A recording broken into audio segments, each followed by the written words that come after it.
ಖುಷ್ಬು ಮೇಡಮ್ನ ನಾನೊಂದು ಎಷ್ಟೋ ದಿನಗಳಾದಮೇಲೆ ಒಂದು 25 ಇಯರ್ಸ್ ಆದಮೇಲೆ ಒಂದು ಮದುವೆ ರಿಸೆಪ್ಷನಲ್ಲಿ ಸಿಕ್ಕಿದ್ರು.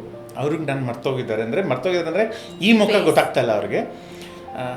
ಲಕ್ಷಾಂತರ ಜನ ಕೋಟ್ಯಾಂತರ ಜನ ಅವ್ರನ್ನ ಒಂದು ಸತಿ ನೋಡಬೇಕಾಗಿತ್ತು, ಅವ್ರನ್ನ ಒಂದು ಸತಿ ಮೀಟ್ ಮಾಡಬೇಕಾಗಿತ್ತು, ಅವ್ರನ್ನ ಒಂದು ಸತಿ ಮುಟ್ಟಬೇಕಾಗಿತ್ತು ಅಂಥವರ ಕೈಯಲ್ಲಿ ಮಡಿಯಲ್ಲಿ ಬೆಳೆದೆ ನಾನು. ಸೊ ನನ್ನ ಬ್ಯಾಡ್ ಲಕ್ಕಿಗೆ ನಾವು ಅಲ್ಲಿದ್ದಾಗ ಆದಂಥ ಒಂದು ದುರಂತ. ಸೊ ನಮಗದು ಖಚಿತವಾಗೋದಕ್ಕೇ ನಮಗೊಂದು 2 ಡೇಸ್ ಬೇಕಾಗಿತ್ತು. ನಾವು ಅಲ್ಲಿ ಯಾವ ಹೋಟೆಲ್ಸ್ ಅದು ಇದು ಇರ್ತಾರಲ್ಲ, ಸೊ ನಾವು ಅಲ್ಲಿ ಮನೆಗಳಲ್ಲಿ ರೂಮ್ಗಳು ಬಾಡಿಗೆ ಮಾಡ್ಕೊಂಡು ನಾವು ಜೊತೆಗಿರ್ತಾಯಿದ್ವಿ. ಸೊ ನಾವು ಆಗುಂಬೆ ಮತ್ತು ಮಾಲ್ಗುಡಿ ನಿವಾಸಿಗಳಾಗ್ಬಿಟ್ವಿ ನಾವು. ಇನ್ನೋಸೆನ್ಸ್ ಆಗಲಿ, 1942 ಏನು ಈ ಒಂದು ಧಾರಾವಾಹಿ ಅಥವಾ ಈ ಕತೆ ಏನು ಸೆಟ್ ಆಗಿತ್ತೋ ನಾವು ಆ ಜಾಗದಲ್ಲಿ ಇದ್ದಂಗೆ ಇದ್ವಿ. ನಾವು ಎಲ್ಲೋ ಇದ್ದಾರೆ, ಅವ್ರು ಹೇಳ್ಕೊಟ್ಟಿರೋದು ಏನೊಂದು 10 ವರ್ಷ ನಾನು ಅವ್ರ ಜೊತೆ ಏನು ಟೈಮ್ ಸ್ಪೆಂಡ್ ಮಾಡಿದೆ ಅಥವಾ ಎಷ್ಟು ವರ್ಷ ನಾನು ಟೈಮ್ ಸ್ಪೆಂಡ್ ಮಾಡಿದೆ, ಅಷ್ಟು ಮೆಮರಿ ಇದೆ ಅವ್ರದ್ದು. ನಮಸ್ಕಾರ ವೀಕ್ಷಕರೇ, ನಮ್ಮ ಇಂದಿನ ಸಂಚಿಕೆಯಲ್ಲಿ ಒಬ್ಬ ಮುಖ್ಯ ಅತಿಥಿ ಇದ್ದಾರೆ. ಭಾರತದಲ್ಲಿ ಸ್ವಾಮಿ ಅಂದ ತಕ್ಷಣ ನೆನಪಾಗೋದು ಇವರ ಮುಖ. ಇವತ್ತು ನಮ್ಮ ಕಾರ್ಯಕ್ರಮದಲ್ಲಿದ್ದಾರೆ. ಅವರೇ ಮಾಸ್ಟರ್ ಮಂಜುನಾಥ್ ಅವರು. ಕನ್ನಡದಿಂದ ಹಿಡಿದು ಒಟ್ಟು ತೆಲುಗು, ತಮಿಳು, ಹಿಂದಿ ಸಿನಿಮಾಗಳಲ್ಲಿ ಇವರು ಬಾಲನಟನಾಗಿ ಅಭಿನಯಿಸಿದ್ದಾರೆ. ಇವತ್ತು ಇವರ ನಮ್ಮ ಕಾರ್ಯಕ್ರಮದಲ್ಲಿ ಭಾಗವಹಿಸಿದ್ದಾರೆ. ಸೊ ನಮ್ಮ ಕಾರ್ಯಕ್ರಮಕ್ಕೆ ಸ್ವಾಗತ. ನಮಸ್ಕಾರ. ಥ್ಯಾಂಕ್ ಯು ಸೋ ಮಚ್ ನಾನು ಕರೆದಿದ್ದಕ್ಕೆ. ತುಂಬ ಖುಷಿ ಆಗ್ತಾ ಇದೆ. ಕನ್ನಡ ಸಿನಿಮಾ ಇಂಡಸ್ಟ್ರಿಯಲ್ಲಿ ಮಾಸ್ಟರ್ ಮಂಜುನಾಥ್ ಎಲ್ರಿಗೂ ಚಿರಪರಿಚಿತ. ಆದರೆ ಭಾರತದಲ್ಲಿ ಸ್ವಾಮಿ ಅಂತ ಹೇಳಿದರೆ ನಿಮ್ಮ ಮುಖ ನೆನಪಾಗುತ್ತೆ. ಮಾಲ್ಗುಡಿ ಡೇಸ್ ನಾಸ್ಟಾಲಜಿ ನಮಗೆಲ್ಲ. ಸೊ ಅದರ ಬಗ್ಗೆ ಏನು ಹೇಳಿಕ್ಕೆ ಇಷ್ಟಪಡ್ತೀರಾ ಸರ್? ಹೇಗೆ ರೆಕಗ್ನೈಸ್ ಆದರೆ ಇಡೀ ಭಾರತಕ್ಕೆ? ಫಸ್ಟ್ ಆಫ್ ಆಲ್ ತುಂಬ ಖುಷಿ ಆಗುತ್ತೆ. ಅಂದರೆ ಇವತ್ತಿಗೆ ಈ ವರ್ಷ 40ನೇ ವರ್ಷ Swami and his friends first telecast ಆಗಿ 1986 ಟೆಲಿಕಾಸ್ಟ್ ಆಯಿತು. ಸೊ 40 ವರ್ಷ ಆದಮೇಲೂ ಇಷ್ಟೊಂದು ಜನಗಳು ಪ್ರೀತಿ ತೋರಿಸ್ತಾರೆ, ಇಷ್ಟೊಂದು ರೆಕಗ್ನಿಷನ್ ಕೊಡ್ತಾರೆ ಅನ್ನೋದೇ ಒಂದು ತುಂಬ ಖುಷಿಯಾಗುವಂಥ ವಿಚಾರ. ಬಟ್ ನನಗೆಲ್ಲೋ ನಂದು ಅದು ಡೆಸ್ಟಿನಿ ಅನಿಸುತ್ತೆ. ಯಾಕಂದರೆ ನಾನು ಕರೆಕ್ಟಾಗಿ ಆ ಸ್ವಾಮಿ ಪಾತ್ರ ಮಾಡೋದಕ್ಕೆ ಮುಂಚೆ ಅರೌಂಡ್ 23 ಕನ್ನಡ ಸಿನಿಮಾ ಮಾಡಿದ್ದೆ ಆಲ್ರೆಡಿ. ತುಂಬ ದೊಡ್ಡ ದಿಗ್ಗಜರ ಜೊತೆ ಆ್ಯಕ್ಟಿಂಗ್ ಮಾಡಿದ್ದೆ. ಅಂದರೆ ಆ ಆಪರ್ಚುನಿಟಿ ಸಿಕ್ಕಿತ್ತು. ಸೊ ಕರೆಕ್ಟಾಗಿ ನಾನು 3ನೇ ವಯಸ್ಸಲ್ಲಿ ನಾನು ಫಸ್ಟ್ ಸಿನಿಮಾ ಮಾಡಿದ್ದು. ಇದು 10ನೇ ವಯಸ್ಸಲ್ಲಿ ನನಗೆ ಈ ಆಪರ್ಚುನಿಟಿ ಬಂತು. ಸೊ ಎಷ್ಟು ಕರೆಕ್ಟಾಗಿ ಮ್ಯಾಚ್ ಆಯಿತು ಅಂತಂದರೆ ಎಲ್ಲೋ ನನ್ನ ಡೆಸ್ಟಿನಿ ಇತ್ತು ಅನಿಸುತ್ತೆ ಆ ಪಾತ್ರ ಮಾಡಲಿಕ್ಕೆ. ಸೊ ಡೆಫಿನೆಟ್ಲಿ ತುಂಬ ಖುಷಿಯಾಗುತ್ತೆ. ಏನು ಸರ್, ನಿಮಗೆ ಬಾಲನಟನಾಗಿ ಪದಾರ್ಪಣೆ ಮಾಡಿದ್ರಿ. ಸೊ ಹೇಗೆ ಸರ್ ಇದು, ಹೇಗೆ ನಿಮಗೆ ಚಾನ್ಸ್ ಸಿಕ್ಕಿತ್ತು? ತುಂಬ ಆಕಸ್ಮಿಕ. ಯಾಕಂದರೆ ನನ್ನ ತಂದೆ ತಾಯಿ ಇಬ್ಬರೂ ಸಿನಿಮಾ ರಂಗದವರೆಲ್ಲ, ಕಲಾರಂಗದವರೆಲ್ಲ, ಯಾವುದೇ ಆ ಒಂದು ಗಂಧಗಾಳಿ ಗೊತ್ತಿಲ್ಲದೆ ಇರೋರು. ಅವರಿಬ್ಬರೂ Bharat heavy electricals limited BHEL ಯಶವಂತಪುರದಲ್ಲಿ ಅಲ್ಲಿ ಕೆಲಸ ಮಾಡ್ತಾಯಿದ್ರು. ಸೊ ಅವರ one of their colleagues part time production manager ಆಗಿದ್ದರು. ಸೊ ನನಗನ್ಸುತ್ತೆ ಎಲ್ಲೋ ಒಂದು ಮಗುವಿನ ಪಾತ್ರಕ್ಕೆ ಒಬ್ಬ ಮಗು ಹುಡುಕೋದು ಎಲ್ಲೋ ಮರ್ತೋಗಿದ್ರು ಏನೋ. ಸೊ ನಾನು ಆ ಟೈಮಲ್ಲಿ ವರ್ಕಿಂಗ್ ಮದರ್ ಇದ್ದಿದ್ದರಿಂದ ಅಲ್ಲೇ ಆ ಫ್ಯಾಕ್ಟ್ರಿ ಪ್ರೆಮೈಸಸಲ್ಲೇ ನರ್ಸರಿಯಲ್ಲಿದ್ದೆ. ಸೊ ಆಗಲೂ ಕೂಡ ಇದೇ ಥರ ತುಂಬ ಮಾತಾಡ್ತಾ ಇದ್ದಂತೆ. ಸೊ ಅವರು ಇಲ್ಲ, ಈ ಹುಡುಗನ ಒಂದು ಜಸ್ಟ್ ಒಂದು ಸಣ್ಣ ಪಾತ್ರ ಇದೆ, ಒಂದು 2-3 ದಿನ ಅಷ್ಟೇ ಶೂಟಿಂಗು, ಕರ್ಕೊಂಡು ಹೋಗಿ ನೀವು ಬಂದರೆ ಕರ್ಕೊಂಡು ಹೋಗಿ ಆ್ಯಕ್ಟ್ ಮಾಡಿಸ್ತೀನಿ ಅಂತ. ಸೊ ನನಗೆ ಸ್ಕೂಲಿಗೆ ಹೋಗೋಕ್ಕೆ ಮುಂಚೆನೇ ನನಗೆ ಫಸ್ಟ್ ಪರಿಚಯ ಆಗಿದ್ದು ಈ ಸಿನಿಮಾ ರಂಗ. ಸೊ ಕ್ಯಾಮ್ರಾ, ಲೈಟ್ಸು ಇದೆಲ್ಲ ತುಂಬಾ ನನಗೆ ಹೊಸದು ಅನ್ನೋದಕ್ಕಿಂತ ಅದು ಫಸ್ಟಿಂದನೇ ಗೊತ್ತಿದ್ದರಿಂದ ಅದು ಆಶ್ಚರ್ಯ ಆಗಿಲ್ಲ, ಭಯ ಆಗಿಲ್ಲ. ಅದು ನನ್ನ ಪುಣ್ಯಕ್ಕೆ ನನ್ನ ಫಸ್ಟ್ ಆ್ಯಕ್ಟಿಂಗ್ ಜೊತೆಗೆ ಮಾಡಿದ್ದು ಅಂಬರೀಷ್ ಸರ್ ಮತ್ತು ಜಯಮಾಲಾ ಮೇಡಮು. ಆಮೇಲೆ ಮುಸ್ರಿ ಕೃಷ್ಣಮೂರ್ತಿಯವ್ರ ಮಗನಾಗಿ ಒಂದು ಸಣ್ಣ ಪಾತ್ರ. ಜಯಮಾಲಾ ಮೇಡಮ್ ನನ್ನ ಕಿಡ್ನಾಪ್ ಮಾಡ್ತಾರೆ, ಅಂಬರೀಷ್ ಅವರು ಆ ಸಾಂಗಲ್ಲಿ ನನ್ನ ಬಂದು ಸೇವ್ ಮಾಡ್ತಾರೆ. ಈ ಥರದೊಂದು ಸಣ್ಣ ಒಂದು ರೋಲು. ಬಟ್ ಅಂದರೆ ತುಂಬ ದಿನ ಆದಮೇಲೆ ಗೊತ್ತಾಗಿದ್ದೇನು ಅಂದರೆ ಆ ಪಾತ್ರ ಏನು ನನಗೆ ಹೇಳ್ತಾಯಿದ್ರು ಅದನ್ನು ಕರೆಕ್ಟಾಗಿ ಹೇಳ್ದಂಗೆ ಮಾಡ್ತಾಯಿದ್ದಂತೆ. ಆಮೇಲೆ ಒಂದು ಸಾಂಗಿಗೆ ತುಂಬ ಚೆನ್ನಾಗಿ ಲಿಪ್ಸಿಂಕು ಮಾಡಿದಂತೆ. ಸೊ ಇದು ಅಂಬರೀಷ್ ಅವ್ರಿಗೆ ತುಂಬಾ ಖುಷಿ ಆಗಿಬಿಟ್ಟು, ಇಷ್ಟು ಚೂಟಿಯಾಗಿದ್ದಾನೆ, ಇಷ್ಟು ಚೆನ್ನಾಗಿ ಮಾಡ್ತಾನೆ ಅಂತ ಅಂದ್ಬಿಟ್ಟು ಗುರುತಿಸಿ ಅವ್ರ ಜೊತೆ ಇರೋ ನೆಕ್ಸ್ಟ್ 6-7 ಸಿನಿಮಾಗೆ ಅವರು ನನ್ನ ಕಾಸ್ಟ್ ಮಾಡಿದ್ರು. ಸೊ 6 ಸಿನಿಮಾ ಆಯಿತು. 7ನೇ ಸಿನಿಮಾ ಹೊಸ ತೀರ್ಪು ಅಂತ, ಅದರಲ್ಲೂ ಅವರೇ ಹೀರೋ. ಆದರೆ ನನ್ನ ಪುಣ್ಯಕ್ಕೆ ಶಂಕರ್ ನಾಗ್ ಅವರ ನಿರ್ದೇಶನ ಅದರಲ್ಲಿ. ಸೊ ಆ ಸಿನಿಮಾಲಿ ನನ್ನ ಶಂಕರ್ ನಾಗ್ ಅವರೊಂದು ಫಸ್ಟ್ ಟೈಮ್ ಪರಿಚಯ ಆಯಿತು. ಅವ್ರಿಗೂ ನನ್ನಲ್ಲಿ ಏನೋ ಒಂದು ಆ ಪ್ರತಿಭೆ ಕಾಣಿಸ್ತು ಅನಿಸುತ್ತೆ. ಸೊ ಅದನ್ನು ನೋಡಿ ಅವರ ಹೋಮ್ ಪ್ರೊಡಕ್ಷನ್ ನೋಡಿ ಸ್ವಾಮಿನಾವ್ರದಿಗೆ ಅದೊಂಥರ ಈಗ ಕಲ್ಟ್ ಕ್ಲಾಸಿಕ್ ಆಗಿದೆ, ಅದರಲ್ಲೊಂದು ಸಣ್ಣ ಪಾತ್ರ ಸಿಕ್ತು. ಸೊ ಹೀಗೆ ಬೆಳ್ಕೊಂಡು ಹೋಯಿತು ವಿನಃ ಇದರಿಂದ ಏನೋ ಒಂದು ಸ್ವಲ್ಪ ಪ್ಲ್ಯಾಂಡ್ ಆಗಿ ಇಲ್ಲ ನಾನು ಯಾವಾಗಲೂ ಆಗಬೇಕು ಅಥವಾ ನಮ್ಮ ತಂದೆ ತಾಯಿಯವ್ರಿಗೆ ನನ್ನ ಮಗನನ್ನು ಈ ಥರ ಮಾಡಬೇಕು ಅಂತ ಯಾವ ಐಡಿಯಾನೂ ಇರಲಿಲ್ಲ. ಸೊ ಡೆಫಿನೆಟ್ಲಿ ಎಲ್ಲ ಒಂದು ಏನೋ ದೇವರ ಒಂದು ಕೃಪೆ, ಒಂದು ಬ್ಲೆಸ್ಸಿಂಗ್ಸ್ ಇತ್ತು ಅನಿಸುತ್ತೆ. ಸೊ ಅದರಿಂದ ಅದೇ 6 ಸಿನಿಮಾ 10 68 ಆಗೋಯ್ತು ಕೊನೆಗೆ. ಈಗ ಮಾಲ್ಗುಡಿ ಡೇಸ್ ಅಂತ ಹೇಳಿದರೆ ಬರೋದೇ ಒಂದು ಸೀರೀಸ್, ಅದು ಸ್ವಾಮಿ ಆ್ಯಂಡ್ ಫ್ರೆಂಡ್ಸ್. ಸೊ ಇದರಲ್ಲಿ ಆಪರ್ಚುನಿಟಿ ಹೇಗೆ ಸಿಕ್ತು ಸರ್ ಶಂಕರ್ ನಾಗ್ ಅವರ ನಿರ್ದೇಶನ? ಸೊ ಅದಕ್ಕೆ ಮುಂಚೆನೇ ನಾನು ಹೇಳಿದಾಗೆ ಒಂದು 23 ಮೂವೀಸ್ ಮಾಡಿದ್ದೆ. ಅದರಲ್ಲೊಂದು 6-7 ಸಿನಿಮಾ ಶಂಕರ್ ನಾಗ್ ಅವ್ರ ಜೊತೆ ಆಲ್ರೆಡಿ ಆ್ಯಕ್ಟ್ ಮಾಡಿದ್ರಿಂದ ಅವ್ರಿಗೆ ನನ್ನಲ್ಲಿ ಅಂದರೆ ಏನು ಎಕ್ಸ್ಪೆಕ್ಟ್ ಮಾಡ್ಬೋದು, ಒಬ್ಬ ಆ ಥರ ಪಾತ್ರದಲ್ಲಿ ಮಂಜು ಮಾಡೋಕ್ಕಾಗುತ್ತಾ ಇಲ್ವಾ ಅನ್ನೋದು ಅವ್ರಿಗೆ ತುಂಬಾ ನಂಬಿಕೆ ಇತ್ತು. ನನಗೆ ಅಷ್ಟು ಗೊತ್ತಿರಲಿಲ್ಲ. ಸೊ ಒಂದು 10-15 ವರ್ಷ ಆದಮೇಲೆ ನನಗೆ ಗೊತ್ತಾಯಿತು. ಬಹಳಷ್ಟು ಜನ ಆ ಟೈಮಲ್ಲಿ ಒಂದು ಸ್ವಲ್ಪ ಡೌಟ್ ವ್ಯಕ್ತಪಡಿಸಿದ್ರಂತೆ, ಇದು ಹಿಂದಿ ಮತ್ತು ಇಂಗ್ಲೀಷಲ್ಲಿ ಶೂಟಿಂಗ್ ಮಾಡಬೇಕು. ನನಗೆ ಡೆಫಿನೆಟ್ಲಿ ಹಿಂದಿ ಬರ್ತಾ ಇರಲ್ಲ ಆಗ. ಸೊ ಇವನು ಅಂಥ ಒಂದು ಇಂಪಾರ್ಟೆಂಟು ಲೀಡ್ ರೋಲು ಭಾಷೆ ಗೊತ್ತಿಲ್ಲದಿರ ಮಾಡೋಕ್ಕಾಗತ್ತಾ, ಬೇರೆ ಯಾರನ್ನ ಕಾಸ್ಟ್ ಮಾಡ್ಬೋದು, ಮಂಜುನ ಬೇರೆ ಯಾವುದಾದ್ರೂ ಒಂದು ಪಾತ್ರ ಅದರಲ್ಲೇ ಇದು ಅಂದರೆ ಒಂದು ಬೇರೆ ಯಾವುದಾದ್ರೂ ಒಂದು ಹುಡುಗನ ಪಾತ್ರ ಮಾಡ್ಬೋದು ಅಂತೆಲ್ಲ ಒಂದಷ್ಟು ಮಾತುಕತೆ ಆಗಿತ್ತಂತೆ. ಬಟ್ ಶಂಕರ್ ನಾಗ್ ಅವರು ಯಾವ ಚಾನ್ಸೇ ಇಲ್ಲ, ಅದು ಸ್ವಾಮಿ ಮಾಡಿದ್ರೆ ಅದು ಮಂಜುನೇ ಮಾಡಬೇಕು ಅಂತ ನನ್ನ ಮೇಲೆ ಅಷ್ಟು ನಂಬಿಕೆ ಇಟ್ಟು ನನಗೆ ಆ ಒಂದು ಆಪರ್ಚುನಿಟಿ ಕೊಟ್ಟರು. ಬಟ್ ನನ್ನ ಕಡೆಯಿಂದ ನನಗೆ ನಿಜವಾಗ್ಲೂ ನನ್ನ ವಯಸ್ಸಲ್ಲ ಅದು, ಇದು ನ್ಯಾಷನಲ್ ಲೆವೆಲ್ ಅಂದರೆ ಏನು ಅಥವಾ ಹಿಂದಿಯಲ್ಲಿ ಸೀರಿಯಲ್ ಏನು, ಅದರದ್ದು ಇಂಪಾರ್ಟೆನ್ಸ್ ಏನು, ಆ ಫಿಲ್ಮ್ ಮಾಡುವಾಗ ಅದಕ್ಕೆ ನಾನು ಎಷ್ಟು ಪ್ರಾಮುಖ್ಯತೆ ಕೊಡಬೇಕು ಅಥವಾ ಅಷ್ಟು ದೊಡ್ಡದು ಅಂತ ಗೊತ್ತಿರಲಿಲ್ಲ ನನಗೆ. ನನ್ನ ತಲೆಯಲ್ಲಿದ್ದಿದ್ದು ಶಂಕರ್ ನಾಗ್ ಅವರು ಡೈರೆಕ್ಷನ್ ಮಾಡ್ತಾ ಇದ್ದಾರೆ, ಅವ್ರು ಹೇಳ್ಕೊಟ್ಟಂಗೆ ಮಾಡಿದ್ರೆ ಆಯಿತು ಅಷ್ಟೇ. ಅಷ್ಟು ಬಿಟ್ಟರೆ ನನಗೆ ತುಂಬ ಅಂದರೆ ಲಿಮಿಟೆಡ್ ಥಾಟ್, ಲಿಮಿಟೆಡ್ ಫೋಕಸ್.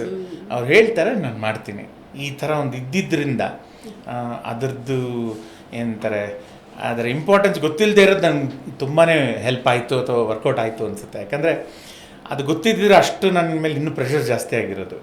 ನನಗೆ ತುಂಬ ಸಿಂಪಲ್, ಶಂಕರ್ ನಾಗ್ ಅಂಕಲ್ ಇದ್ದಾರೆ, ಶಂಕರ್ ಅಂಕಲ್ ಇದ್ದಾರೆ, ಅವ್ರು ಹೇಳ್ತಾರೆ ನಾನು ಮಾಡ್ತೀನಿ ಅಷ್ಟೇ. ಅದು ಅಷ್ಟು ಒಂದು ಸಕ್ಸಸ್ ಕಾಣುತ್ತೆ ಅಂತ ಕನಸು ನೆನೆಸಲು ಯಾವತ್ತೂ ನೆನೆಸ್ಕೊಂಡಿರಲ್ಲ. ಸೊ ತುಂಬಾ ಆಶ್ಚರ್ಯ ಆಯ್ತು. ಇವಾಗ ಮಾಲ್ಗುಡಿ ಡೇಸ್ ಅನ್ನೋದೊಂದು ಕಾಲ್ಪನಿಕ ಊರು, ಅದಕ್ಕೆ ನೀವು ಜೀವ ತುಂಬಿದ್ರಿ ಸರ್ ಆ ಟೈಮಲ್ಲಿ. ಸೊ ತುಂಬ ಸರಳತೆ ಇತ್ತು ಆ ಊರಲ್ಲಿ, ಒಂದು ಆ ತಂತ್ರಜ್ಞಾನ ಇಲ್ಲದ ಯುಗ. ಈಗ ಹೇಗೆ ಅನಿಸುತ್ತೆ ಸರ್ ಇವಾಗಿನ ಆ ತಂತ್ರಜ್ಞಾನಕ್ಕೆ ಕಂಪೇರ್ ಮಾಡಿದ ನಿಮ್ಗೆ ಏನು ಅನಿಸುತ್ತೆ? ಸೊ ನಾನು ಬಹಳಷ್ಟು ಸತಿ ನನ್ನ ಸ್ನೇಹಿತರ ಜೊತೆ ಮಾತಾಡ್ತೀನಿ ಅಥವಾ ಬೇರೆ ಬೇರೆ ಡಿಸ್ಕಷನ್ಸಲ್ಲಿ ಬರುತ್ತೆ, ಇವತ್ತು ನಾವು ಅದನ್ನು ಮಾಡೋಕ್ಕಾಗ್ಬೋದಾ ಅಂತ. ಇಲ್ಲ, ಐ ಡೌಟ್. ಅಂದರೆ ನಮ್ಮ ಕೈಯಲ್ಲಿ ಅಂದರೆ ಅದೇ ಟೀಮೇ ಶಂಕರ್ ನಾಗ್ ಅವರೇ ಇದ್ದಿದ್ರೆ ಆಗಿರ್ಬೋದು, ಬಟ್ ಇನ್ನೊಂದು ಸತಿ ಅದನ್ನು ಇನ್ನೊಂದು ಸತಿ ಮಾಡೋಕ್ಕಾಗಲ್ಲ. ಯಾಕಂದರೆ ಸಿ R.K. ನಾರಾಯಣ್ರಂತರ extraordinary, one of the top 5 ಅಥವಾ top 10 writers in the world ಅಂತಾರೆ. ಅಷ್ಟು ಒಂದು ದೊಡ್ಡ ಅವರ ವ್ಯಕ್ತಿಯ ಬರವಣಿಗೆಯ ಒಂದು ಇದನ್ನು ನಾವು ಒಂದು ಸಿನಿಮಾ ಮೇಲೆ ಟ್ರಾನ್ಸ್ಫರ್ಲೇಟ್ ಮಾಡಿ ಅದೇ ರೀತಿ ಆ ಕಾಲ್ಪನಿಕ ಊರು ನಮಗೆ ಆಗುಂಬೆ ಅಲ್ಲಿ ಸಿಕ್ಕಿ, ಆ ಆಗುಂಬೆ ಒಂಥರ ಮಾಡಿಟ್ಟಂಗಿತ್ತು ಮಾಲ್ಗುಡಿ ಆ ಊರಿಗೆ. And then the genius of mister Shankar Nag ಅಂದರೆ ಆ ಟೀಮ್ ಮತ್ತು ಅವರು ಏನೊಂದು ಟೀಮ್ ಇತ್ತು, ಸಂಕೇತ ಟೀಮ್ ಏನಿತ್ತು, ಅವರು ಆ ಇಡೀ ಊರನ್ನೇ ಒಂದು ಮಾಲ್ಗುಡಿಯಾಗಿ ಒಂದು ಪರಿವರ್ತನೆ ಮಾಡಿದ್ರು. ನಾವು ಅಲ್ಲಿ ಯಾವ ಹೋಟೆಲ್ಸ್ ಅದು ಇದು ಇರ್ತಾ ಇಲ್ಲ. ಸೊ ನಾವು ಅಲ್ಲಿ ಮನೆಗಳಲ್ಲಿ ರೂಮ್ಗಳು ಬಾಡಿಗೆ ಮಾಡ್ಕೊಂಡು ನಾವು ಜೊತೆಗಿರ್ತಾ ಇದ್ವಿ. ಸೊ ನಾವು ಆಗುಂಬೆ ಮತ್ತು ಮಾಲ್ಗುಡಿ ನಿವಾಸಿಗಳಾಗ್ಬಿಟ್ವಿ ನಾವು. ಸೊ ಆ ಮೈಂಡ್ ಸೆಟ್ಟು ನಮ್ಮ ಏನಂತಾರೆ ಇನ್ನೋಸೆನ್ಸ್ ಆಗಲಿ, ಆ 1942 ಏನು ಈ ಒಂದು ಧಾರಾವಾಹಿ ಅಥವಾ ಈ ಕತೆ ಏನು ಸೆಟ್ ಆಗಿತ್ತೋ, ನಾವು ಆ ಜಾಗದಲ್ಲಿ ಇದ್ದಂಗೆ ಇದ್ವಿ ನಾವು. ಅಷ್ಟು ಚೆನ್ನಾಗಿತ್ತು, ಅಷ್ಟು ಚೆನ್ನಾಗಿ ಆ ಒಂದು ಅಟ್ಮಾಸ್ಫಿಯರ್ ಸೆಟ್ ಮಾಡಿದರು. ಸೊ ಡೆಫಿನೆಟ್ಲಿ ಅಗೇನ್ ಶಂಕರ್ ನಾಗ್ ಸರ್ ಬಿಟ್ಟರೆ I don't think anybody would have pulled it off. But ನಮಗೆ ನಿಜವಾಗ್ಲೂ ಅದೃಷ್ಟವಂತರಾಗಿದ್ವಿ, ಎಲ್ಲ ಕೂಡು ಬಂತು ಅಂತ ನನ್ನ ಪ್ರಕಾರ. ಆಗುಂಬೆ, ಜಾಗ, ಆ್ಯಕ್ಟರ್ಸು ಆಲ್ಮೋಸ್ಟ್ 90% ಎಲ್ಲ ಆ್ಯಕ್ಟರ್ಸು ಕನ್ನಡಿಗರು. ಆ್ಯಂಡ್ ಮೆಜಾರಿಟಿ ಅವ್ರಿಗೆ ಹಿಂದಿ ಬರ್ತಾ ಇರಲಿಲ್ಲ. ಆದರೆ ಅವ್ರಿಗೆ ಎಲ್ಲರಿಗೂ ನಮ್ಗೆ ಧೈರ್ಯ ಇದ್ದಿದ್ದು ಇಷ್ಟೇ, ಶಂಕರ್ ನಾಗ್ ಸರ್ ಇದ್ದಾರೆ, ಅವ್ರು ಹೇಳ್ಕೊಡ್ತಾರೆ ಮಾಡ್ತೀವಿ ಅಂತ. ಸೊ ಆ ಎಫರ್ಟ್ ಮತ್ತು ಆ ಸಿನ್ಸಿಯಾರಿಟಿ ಆ ವರ್ಕಲ್ಲಿ ಕಾಣಿಸ್ತು. ಸೊ ನೀವೇ ಡಬ್ ಮಾಡಿದ್ರಿ? ನಾನೇ ಡಬ್ ಮಾಡಿದೆ. ಸೊ ಆ ಟೈಮಲ್ಲಿ ಹಿಂದಿ ಬರ್ತಿರ್ಲಿಲ್ಲ ನಿಮಗೆ? ಒಂದು ಅರ್ಧ ಶೂಟಿಂಗ್ ಟೈಮ್ ಅಷ್ಟರೊಳಗೆ ಒಂದು ತಕ್ಕ ಮಟ್ಟಿಗೆ ಒಂದು ಕಂಟ್ರೋಲ್ ಬಂದಿತ್ತು. ಸ್ಪಷ್ಟತೆ ಕಮಾಂಡ್ ಆ ಥರ ಎಲ್ಲ ಇರಲಿಲ್ಲ. ಕೊನೆಗೆ ಒಂದಷ್ಟು ಗೊತ್ತಿತ್ತು ಅಂದರೆ ಏನು ಮಾತಾಡಿದ್ರೆ ಏನು ಅಂತ. ಬಟ್ ಡಬ್ಬಿಂಗ್ ಮಾಡೋಕೆ ತುಂಬ ಕಷ್ಟಪಟ್ಟೆ. ಯಾಕೆಂದರೆ ಉಚ್ಚಾರಣೆ ಸ್ಪಷ್ಟತೆ ಇರಬೇಕು, ಕ ಹ ಅದೆಲ್ಲ ಕರೆಕ್ಟಾಗಿ ಪ್ರೊನೌನ್ಸ್ ಮಾಡಬೇಕು. ಇದು ಪಾಪ ಪದ್ಮಾವತಿ ರಾವ್ ಪಿಂಟಿಯವರು, ಅರುಂಧತಿ ನಾಗ್ ಮೇಡಮ್ ಅವರ ಸಿಸ್ಟರ್ಗೆ ಮತ್ತು ಅಲ್ಲಿ ಡಬ್ಬಿಂಗ್ ಸ್ಟುಡಿಯೋಲ್ಲಿರೋರಿಗೆ ತುಂಬ ಕ್ರೆಡಿಟ್ ಹೋಗ್ಬೇಕು. ಯಾಕೆಂದರೆ ನನ್ನ ಜೊತೆ ಕೂತು ಎಕ್ಸ್ಪ್ಲೈನ್ ಮಾಡಿ ತುಂಬ ಎಫರ್ಟ್ ಹಾಕಿ ನನ್ನ ಕೈಲಿ ಡಬ್ ಮಾಡಿಸಿದ್ದಾರೆ. ಬಟ್ ಐ ಮೀನ್ ಅದು ಹೇಳಿದ್ನಲ್ಲ, ನಾನು ಅವತ್ತು ಬೇರೆ ನನ್ನ ಮೈಂಡಲ್ಲಿ ಏನಿತ್ತು ಏನೋ ಗೊತ್ತಿಲ್ಲ. ಇವತ್ತಿಗಂತೂ ನಾನು ದೇವರಿಗೆ ತುಂಬ ಥ್ಯಾಂಕ್ಸ್ ಹೇಳ್ತೀನಿ. ಯಾಕೆಂದರೆ ಅಂಥ ಒಂದು ಆಪರ್ಚುನಿಟಿ ಎಲ್ಲರಿಗೂ ಸಿಗೋದಿಲ್ಲ. ಸಿಕ್ಕಿದಾಗ ನನಗೆ ಆ ಸ್ಟ್ರೆಂತ್ ಕೊಟ್ಟಿದ್ದು ನನಗೆ ಖುಷಿ. ಆ್ಯಂಡ್ ಇವತ್ತರೆಗೂ ಒಂಥರ ಏನಂತಾರೆ ಲೆಗಸಿ ಡಿಫೈನಿಂಗ್ ರೋಲ್ ಒಂದು ಸಿಕ್ಕಿದ್ದು ನನಗೆ ತುಂಬಾ ಖುಷಿ ಆಗ್ತಾಯಿದೆ. ಇವಾಗ ಫ್ರೆಂಡ್ಸ್ ಆ್ಯಂಡ್ ಸ್ವಾಮಿ ಆ್ಯಂಡ್ ಫ್ರೆಂಡ್ಸಲ್ಲಿ 3 ಜನ ಇದ್ರಿ, ಮಣಿ, ರಾಜಂ. ಸೊ ಇವತ್ತಿಗೂ ಕೂಡ ಅವ್ರು ನಿಮ್ಮ ಜೊತೆ ಹೇಗೆ? ಇವತ್ತಿಗೂ ನನ್ನ ಜೊತೆ ಫ್ರೆಂಡ್ಸ್ ಆಗಿದ್ದಾರೆ. ಸೆಂಟ್ರಲ್ಲಿ ಸ್ವಲ್ಪ ಈ ಏನಂತಾರೆ ಟೆಕ್ನಾಲಜಿ ಸೆಲ್ ಫೋನ್ಗಳು ಬರೋದಕ್ಕೆ ಮುಂಚೆ ಸ್ವಲ್ಪ ಮಿಸ್ ಆಗಿತ್ತು ಕನೆಕ್ಷನ್ನು. ಬಟ್ ಒಂದು ಸತಿ ನಮಗೆ ವಾಪಸ್ ನಾವು ಸಿಕ್ಕಿದ ಮೇಲೆ ನಮ್ಮದು ತುಂಬ ಜನಕ್ಕೆ ಕ್ಯೂರಿಯಾಸಿಟಿ ಇದ್ದರೆ ನಮ್ಮದು ಒಂದು ವಾಟ್ಸಾಪ್ ಗ್ರೂಪ್ ಇದೆ, ಸ್ವಾಮಿ ಐಡಿಸ್ ಫ್ರೆಂಡ್ಸ್ ಅಂತಲೇ ಇದೆ. ಸೊ ರೋಹಿತ್, ನಮ್ಮ ಪ್ರಣಯ ರಾಜ ಶ್ರೀನಾಥ್ ಅವರ ಮಗ ರೋಹಿತ್, ಹಿ himself is a fantastic child actor. ಅವರು ರಾಜಮ್ ಅಂತ ಪಾತ್ರ ಮಾಡಿದರು. ಇನ್ನೊಬ್ಬ ರಘುರಾಮ್ ಅಂತ, ಅವನೀಗ ಸದ್ಯಕ್ಕೆ ಕೆನಡಾಲಿದ್ದಾನೆ. ಅವರ ತಾತ ಅತ್ತೆ ಎಲ್ಲನೂ ಏನು ನಾಟಕ ರಂಗದಿಂದ ಬಂದರು. ಸೊ ಅವನು is a very good actor. So but ನನಗೆ ರೋಹಿತ್ಗೆ ಇಬ್ರಿಗೂ ಹಿಂದಿ ಸರಿಯಾಗಿ ಬರ್ತಾ ಇರಲ್ಲ. ರಘುರಾಮ್ಗೆ ಅವನು ಪೂನಾ ಅಲ್ಲಿ ಮತ್ತು ಬಾಂಬೆಯಲ್ಲಿ ಬೆಳೆದಿದ್ದರಿಂದ ಹಿಂದಿ ಸ್ವಲ್ಪ ಅವನ ಕಮಾಂಡ್ ಚೆನ್ನಾಗಿರ್ತಾ ಇತ್ತು. ಸೊ ನಮ್ಗೆ ಯಾವಾಗಲೂ ಅವನು ಪಾಪ ತುಂಬ ಕಷ್ಟ ಕೊಡ್ತಾಯಿದ್ವಿ ಅವನಿಗೆ, ನಿಂಗೆ ಹಿಂದಿ ಬರುತ್ತೆ ಅಂತ, ನೀನು ಚೆನ್ನಾಗಿ ಇದು ಮಾಡ್ತಾ ಇದೆಯಾ ಅಂತ. ಬಟ್ ಯಸ್, ವಂಡರ್ಫುಲ್ ಒಂದು ಫ್ರೆಂಡ್ಸ್ ಗ್ಯಾಂಗು. ಚೇತನ್ ಅಂತ ಇನ್ನೊಬ್ಬ ಇದ್ದ, ಅವನು ಅನ್ಫಾರ್ಚುನೇಟ್ಲಿ ಒಂದು ಆಕ್ಸಿಡೆಂಟಲ್ಲಿ ತೀರೋದ. ಇನ್ನೊಂದಿಬ್ಬರು ಹುಡುಗರಿದ್ದಾರೆ, ಅವ್ರು ಸ್ವಲ್ಪ ಎಲ್ಲ ಅಮೇರಿಕಾ ಅಲ್ಲಿ ಇಲ್ಲಿ ಅಂತ ಹೋಗ್ಬಿಟ್ಟಿದ್ದಾರೆ. ಸೊ ನಾವು 3 ಜನ ಅಟ್ಲೀಸ್ಟು ಇವತ್ತಿಗೂ ಟಚ್ಚಲ್ಲಿದ್ದೀವಿ. ಅಲ್ಲಿ ರಾಜಂ ಪಾರ್ಟಿಗೆ ಅವರು ಹಿಂದಿ ಕೊರಿಯೋಗ್ರಾಫರ್ ಫರಾ ಖಾನ್ ಅವರು ಡಬ್ ಮಾಡಿ. ಹೌದೌದು, ತುಂಬ ಜನ ಗೊತ್ತಿಲ್ಲ ಇದು. ಆಗ ಫರಾ ಖಾನ್ ಅವರು ಆಗ ಜಸ್ಟ್ ಸಿನಿಮಾ ಕಾಲಿಟ್ಟಿದ್ರು. ಶಂಕರ್ ನಾಗ್ ಅವರು ಮತ್ತು ಅವ್ರದ್ದು ನ್ಯಾಷನಲ್ ಸ್ಕೂಲ್ ಆಫ್ ಡ್ರಾಮಾ ಮತ್ತು ಬಾಂಬೆಯಲ್ಲಿ ಒಳ್ಳೆ ಕನೆಕ್ಟ್ಸ್ ಇದ್ದಿದ್ದರಿಂದ ಅವರ ಮೂಲಕ ಇವ್ರ ಜೊತೆ ಅಸಿಸ್ಟೆಂಟ್ ಆಗೋ ಅಸೋಸಿಯೇಟ್ ಆಗೋ ಬಂದು ವರ್ಕ್ ಮಾಡೋಕ್ಕೆ ಅವ್ರಿಗೊಂದು ಆಪರ್ಚುನಿಟಿ ಸಿಕ್ಕಿತ್ತು. ಸೊ ಶೂಟಿಂಗ್ ಟೈಮಲ್ಲೂ ಲಾಸ್ಟ್ 2 ಏನೋ ನಾವು ಲಾಸ್ಟ್ 2 ಎಪಿಸೋಡ್ಸು 3 ಎಪಿಸೋಡ್ ಶೂಟಿಂಗ್ ಮಾಡಬೇಕಾದ್ರೆ ಅವರು ಸೆಟ್ಗೂ ಬಂದಿದ್ರು. ಅವರು ಯಾವಾಗ ಅವ್ರ ಕೈಯಲ್ಲಿ ಡಬ್ ಮಾಡಿಸ್ಬೇಕು ಅಂತ ಡಿಸೈಡ್ ಆಯ್ತು ಗೊತ್ತಿರಲಿಲ್ಲ. ನಮಗೂ ಇನಿಷಿಯಲಿ ಗೊತ್ತಿರಲಿಲ್ಲ ಅವ್ರದ್ದೇ ಅಂತ. ತುಂಬ ವರ್ಷಗಳಾದಮೇಲೆ ಯಾವತ್ತೋ ಒಂದು ಸತಿ ಅವರು ಟಿ ವಿಯಲ್ಲಿ, ಅವರು ಆಲ್ರೆಡಿ ವೆಲ್ ಎಸ್ಟಾಬ್ಲಿಷ್ಡ್ ಡೈರೆಕ್ಟರ್ ಆಗಿ, ಕೊರಿಯೋಗ್ರಾಫರ್ ಆಗಿ, ಡೈರೆಕ್ಟರ್ ಆಗಿ ಯಾವುದೋ ಇಂಟರ್ವ್ಯೂಲಿ ಕೇಳ್ತಾ ಇರಬೇಕಾದ್ರೆ ಇದು ವಾಯ್ಸ್ ಎಲ್ಲೋ ತುಂಬಾ ಫೆಮಿಲಿಯರ್ ಆಗಿದೆ. ಸರಿ, ಆಮೇಲೆ ನಮ್ಮ ಕ್ರೆಡಿಟ್ಸಲ್ಲಿದೆ ಹೆಸರು, ಅವರು ಡಬ್ಬಿಂಗ್ ಬೈ ಫರಾ ಖಾನ್ ಅಂತಲೇ ಇದೆ. ಅದನ್ನು ನೋಡಿದಾಗ ನಮಗೆ ಇವ್ರದ್ದೇ ಅಲ್ವ ವಾಯ್ಸ್ ಇದು, ಅವರೇ. ತುಂಬ ವರ್ಷಗಳಾದ್ಮೇಲೆ ಗೊತ್ತಾಯ್ತು ನನಗೆ. ದೆನ್ ನಾನು ಸ್ವಲ್ಪ ನಮ್ಗೆ ಗೊತ್ತಿರೋರ್ಥ ಕೇಳಿದಾಗ ಇಲ್ಲ ಅವರೇ ವಾಯ್ಸ್ ಕೊಟ್ಟಿದ್ದು. ಆಗ ಚಿಕ್ಕ ಹುಡುಗಿ ಆಗಿದ್ಲು, ಆಗ ಅವರೇ ವಾಯ್ಸ್ ಕೊಟ್ಟಿದ್ದು ಅಂತ ಗೊತ್ತಾಯಿತು. ಸೊ ಒಂದೆರಡು ಇಂಟರ್ವ್ಯೂಲಿ ಹೇಳ್ಕೊಂಡ್ವಿ. ಅವರಿಂದ ಇಲ್ಲಿ ಕನ್ಫರ್ಮೇಷನ್ ಸಿಕ್ಕಿರಲಿಲ್ಲ. ಬಟ್ ಕೊನೆಗೆ ರೀಸೆಂಟ್ಲಿ ಯಾವುದೋ ಒಂದು ಆನ್ಲೈನಲ್ಲಿ ಅವ್ರ ಇಂಟರ್ವ್ಯೂಲ್ಲಿ ಅವರು ಹೇಳಿದ್ದಾರೆ, ಹೌದು ನಾನೇ ಮಾಡಿದ್ದು, ನಾನೇ ವಾಯ್ಸ್ ಕೊಟ್ಟಿದ್ದು ಅಂತ ಅವ್ರು ಹೇಳಿದ್ದಾರೆ. ಸೊ ಖುಷಿ ಆಯಿತು. ಸರ್, ನಿಮ್ಮದು ಮತ್ತು ಶಂಕರ್ ನಾಗ್ ಅವರ ಒಡನಾಟ ಹೇಗಿತ್ತು ಸರ್?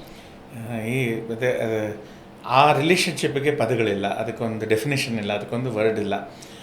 ಅಗೇನ್ ಪುಣ್ಯವಂತ ಅಂತ ಹೇಳ್ತಾ ಹೋದರೆ ಕ್ಲಿಷೇಡ್ ಆಗೋಗುತ್ತೆ ನಾನು ಮಾಡೋದು. ಡೆಫಿನೆಟ್ಲಿ ಪುಣ್ಯ ಪಡೆದಿದ್ದೆ. ಲಕ್ಷಾಂತರ ಜನ, ಕೋಟ್ಯಾಂತರ ಜನ ಅವ್ರನ್ನ ಒಂದು ಸತಿ ನೋಡಬೇಕಾಗಿತ್ತು, ಅವ್ರನ್ನ ಒಂದು ಸತಿ ಮೀಟ್ ಮಾಡಬೇಕಾಗಿತ್ತು, ಅವ್ರನ್ನ ಒಂದು ಸತಿ ಮುಟ್ಟಬೇಕಾಗಿತ್ತು ಅಂಥವರ ಕೈಯಲ್ಲಿ ಮಡಿಯಲ್ಲಿ ಬೆಳೆದೆ ನಾನು. ಅಂಥವರ ಗೈಡೆನ್ಸಲ್ಲಿ ನಾನು ಬೆಳ್ಕೊಂಡು ಬಂದೆ. ಸೊ ತುಂಬ ಸಿಂಪಲ್ಲಾಗಿ ಅಫ್ಕೋರ್ಸ್ ಜೀನಿಯಸ್, ಎಕ್ಸ್ಟ್ರಾರ್ಡಿನರಿ ಮನುಷ್ಯ, ಇದೆಲ್ಲ ಒಂದು ನಾರ್ಮಲ್ ವರ್ಡ್ಗೆ ಆಗೋಗುತ್ತೆ. ಬಟ್ ನನಗೆ ಮಂಜುಗೆ ಏನು ಅಂತಂದರೆ, ಅಥವಾ ಈ ಥರ ಹೇಳಿ ನನ್ನನ್ನು ನಾನು ಸ್ವಲ್ಪ ಹೋಳ್ಕೊಂಡ್ಬಿಡ್ತೀನಿ ಅನಿಸುತ್ತೆ. ಬಟ್ ನಾನು ಅವ್ರನ್ನ ನೋಡಿದ್ದು ನನ್ನ ಏಜ್ಗಿಂತ ದೊಡ್ಡ ಒಬ್ಬರು ಸ್ನೇಹಿತ ಅಂತಲೇ ನೋಡಿದೆ. ಯಾಕಂದರೆ ಅವ್ರು ನನಗೆ ಮಾತಾಡ್ತಾ ಇದ್ದಿದ್ದ ವಿಧಗಳು ಅಥವಾ ನನಗೆ ಎಕ್ಸ್ಪ್ಲೈನ್ ಮಾಡ್ತಾ ಇರೋ ಒಂದು ರೀತಿಗಳು, ಈ ಒಬ್ಬರು ದೊಡ್ಡವರು ಅಥವಾ ನಾನು ಡೈರೆಕ್ಟರ್, ನಾನು ದೊಡ್ಡ ಆ್ಯಕ್ಟ್ರು, ನಾನು ಹೇಳ್ದಂಗೆ ಕೇಳು ಅಥವಾ ನಾನು ಹೇಳ್ದಂಗೆ ಮಾಡು ಅಂತ ಒಂದು ದಿನ ನನಗೆ ಇವತ್ತರೆಗೂ ಜ್ಞಾಪಕನೇ ಇಲ್ಲ ಆ ಥರ ಅವರು ನಡ್ಕೊಂಡಿದ್ದು. In fact on the contrary encourage ಮಾಡ್ತಾಯಿದ್ರು, ತುಂಬಾ ಎಂಕರೇಜ್ ಮಾಡ್ತಾಯಿದ್ರು. ಪ್ರಶ್ನೆಗಳು ಕೇಳೋದಾಗಲಿ, ಇದು ಯಾಕೆ ಮಾಡಬೇಕು, ಇದು ಯಾಕೆ ಮಾಡಬಾರ್ದು, ಅಂದರೆ ನಮ್ಮ ಒಪಿನಿಯನ್ಸನ್ನು ತುಂಬ ಸೀರಿಯಸ್ ಆಗಿ ತೊಗೊಳ್ತಾಯಿದ್ರು. ಈ ಥರ ನಾನು ಫಾರ್ ಎಕ್ಸಾಂಪಲ್ ಸ್ವಾಮಿ ನೀವು ಹೇಳ್ತೀರಾ ಅವ್ನು ತುಂಬ ಭಯ ಬೀಳ್ತಾ ಇರ್ತಾನೆ, ತುಂಬ ಏನಂತಾರೆ ನಾಚಿಕೆ ಸ್ವಭಾವದವನು ಅಥವಾ ಆ ಥರ ಇರೋನು, ಟೀಚರ್ ಏನೋ ಒಂದಷ್ಟು ವಿಚಾರ ಹೇಳ್ತಾರೆ, ಇವನು ಎದುರು ಉತ್ತರ ಕೊಡ್ತಾನೆ. ಅಂದರೆ ಇದು ಸ್ವಲ್ಪ ಸ್ವಾಮಿ ಕ್ಯಾರೆಕ್ಟರ್ಗೆ ಸೆಟ್ ಆಗಲ್ಲ ಅಲ್ವಾ, ಇಲ್ಲ ಅಂತ ಅಂದ್ಬಿಟ್ಟು ಈಗ ಬೇರೆಯವರಾಗಿದ್ದರೆ ನಿನಗೆ ಗೊತ್ತಾ ಆರ್ಕೆಡಾರನ್ ಬರೆದಿರೋರು ಅಂತ ಹೇಳ್ಬೋದು, ನಾನು ಹೇಳಿದಷ್ಟು ಮಾಡು ಅಂದರೆ ಮಾಡಿಬಿಡ್ತಾ ಇದ್ದೆ. ಬಟ್ ನನ್ನ ಜೊತೆ ಕೂತ್ಕೊಂಡು ಒಂದು 20-25 ಮಿನಿಟ್ಸ್ ಎಕ್ಸ್ಪ್ಲೇನ್ ಮಾಡಿದ್ರು ಆ ಸಂದರ್ಭ ಏನಾಗಿದೆ, ಅದ್ರ ಬ್ಯಾಕ್ಗ್ರೌಂಡ್ ಏನು, ಅವನು ಆಲ್ರೆಡಿ ಎಷ್ಟು ಫ್ರಸ್ಟ್ರೇಷನ್ ಆಗಿರ್ತಾನೆ ಅವನು. ಬಟ್ ಕೆಲವು ವಿಚಾರಗಳಲ್ಲಿ ನಮ್ಮ ಫ್ರೀಡಮ್ ಸ್ಟ್ರಗಲ್ದು ಹೇಗಿತ್ತು, ನಮ್ಮ ಒಂದು ಸೊಸೈಟಿ ಹೇಗಿತ್ತು. ಸೊ ಸ್ವಾಮಿಯಲ್ಲೂ ಆ ಒಂದು ವಿಚಾರಗಳು ಇದ್ದೇ ಇರುತ್ತೆ, ಎಲ್ಲನೂ ಅವನು ಒಪ್ಕೊಳ್ಳೋವಂಥದ್ದಲ್ಲ. ಸೊ ಸ್ವಾಮಿ ಅವಾಗವಾಗ ಆ ರೆಬೆಲ್ ಒಂದು ತೋರಿಸ್ತಾನೆ. ಸೊ ಸ್ಕೂಲಿಗೆ ಕಲ್ಲು ಹೊಡೆದು ಬಿಡ್ತಾನೆ, ಟೋಪಿ ಇದು ಮಾಡಿಬಿಡ್ತಾನೆ. ಸೊ ಅವನಲ್ಲಿ ಆ ನೇಚರು ಇದೆ, ಬಟ್ ಎಲ್ಲ ಟೈಮಿಗೆ ಕಾಣಿಸ್ಕೊಳ್ಳಲ್ಲ ಅದು. ಓಕೆ. ಸೊ ಆ ಕನ್ವಿಕ್ಷನ್, ಅವಾಗ ನಾನು ಒಬ್ಬ ಆ್ಯಕ್ಟ್ರಾಗಿ ನಾನು ಆ ವಿತ್ ಕನ್ವಿಕ್ಷನ್, ವಿತ್ ನಂಬಿಕೆಯಲ್ಲಿ ಮಾಡ್ಬೋದು. ನಾನು ಇಲ್ಲ ಹೇಳಿದ್ರು ಅಂತ ಮಾಡೋದು ಒಂದು, ನಂಬಿ ಮಾಡೋದು ಇನ್ನೊಂದು. ಸೊ ಈ ಥರ ಅಂದರೆ 100 ಸತಿ ಅವ್ರಿಗೆ ಯಾವತ್ತೂ ನಮ್ಮನ್ನ ಡಿಸ್ಕರೇಜ್ ಮಾಡ್ತಾ ಇರಲಿಲ್ಲ. ಡಿಸ್ಕಷನ್ಗಳಲ್ಲಿ ಸೀನ್ ಒಂದು ಶಾರ್ಟ್ ಡಿವಿಷನ್ ಆಗಲಿ ಏನಾದರೂ ಇದ್ದರೆ ಒಟ್ಟಿಗೆ ಕೂರಿಸ್ಕೊಂಡು ಮಾತಾಡೋರು. ಸೊ ನನಗೆ ಏನಾದರೂ ಅರ್ಥ ಆಗಬೇಕು ಅಂತಂದರೆ ಟೈಮ್ ಕಮ್ಮಿ ಇದೆ, ಹಾಗಲ್ಲ ಟೈಮ್ ಇಸ್ ಮನಿ. ಶಾರ್ಟ್ಸ್ ಇವತ್ತಿನ ಥರ ಡಿಜಿಟಲ್ ಎಷ್ಟು ಬೇಕಾದರೂ ನಾವು ಶೂಟ್ ಮಾಡಬೇಕು ಅಂತಿರಲ್ಲ. ಫಿಲ್ಮ್ ರೋಲ್ ಒಂದು ಸತಿ ಎಕ್ಸ್ಪೋಸ್ ಆಯಿತು ಅಂದರೆ ಹೋಯಿತು, ಅದು ಲಾಸ್ ಅದು. ಬಟ್ ಟೈಮ್ ವಾಸ್ ಆಲ್ವೇಸ್ ಮನಿ. ಇವತ್ತಿಗೂ ಟೈಮ್ ಮನಿ, ಬಟ್ ಅವತ್ತು ಇನ್ನೂ ಜಾಸ್ತಿ ಇತ್ತು. ಹಂಗಂದ್ಬಿಟ್ಟು ಇಲ್ಲ ಟೈಮ್ ಇದೆ ನೀನು ಜಸ್ಟ್ ನಾನು ಹೇಳ್ದಂಗೆ ಮಾಡು ಅಂತ ಒಂದು ದಿನ ಹೇಳಿಲ್ಲ.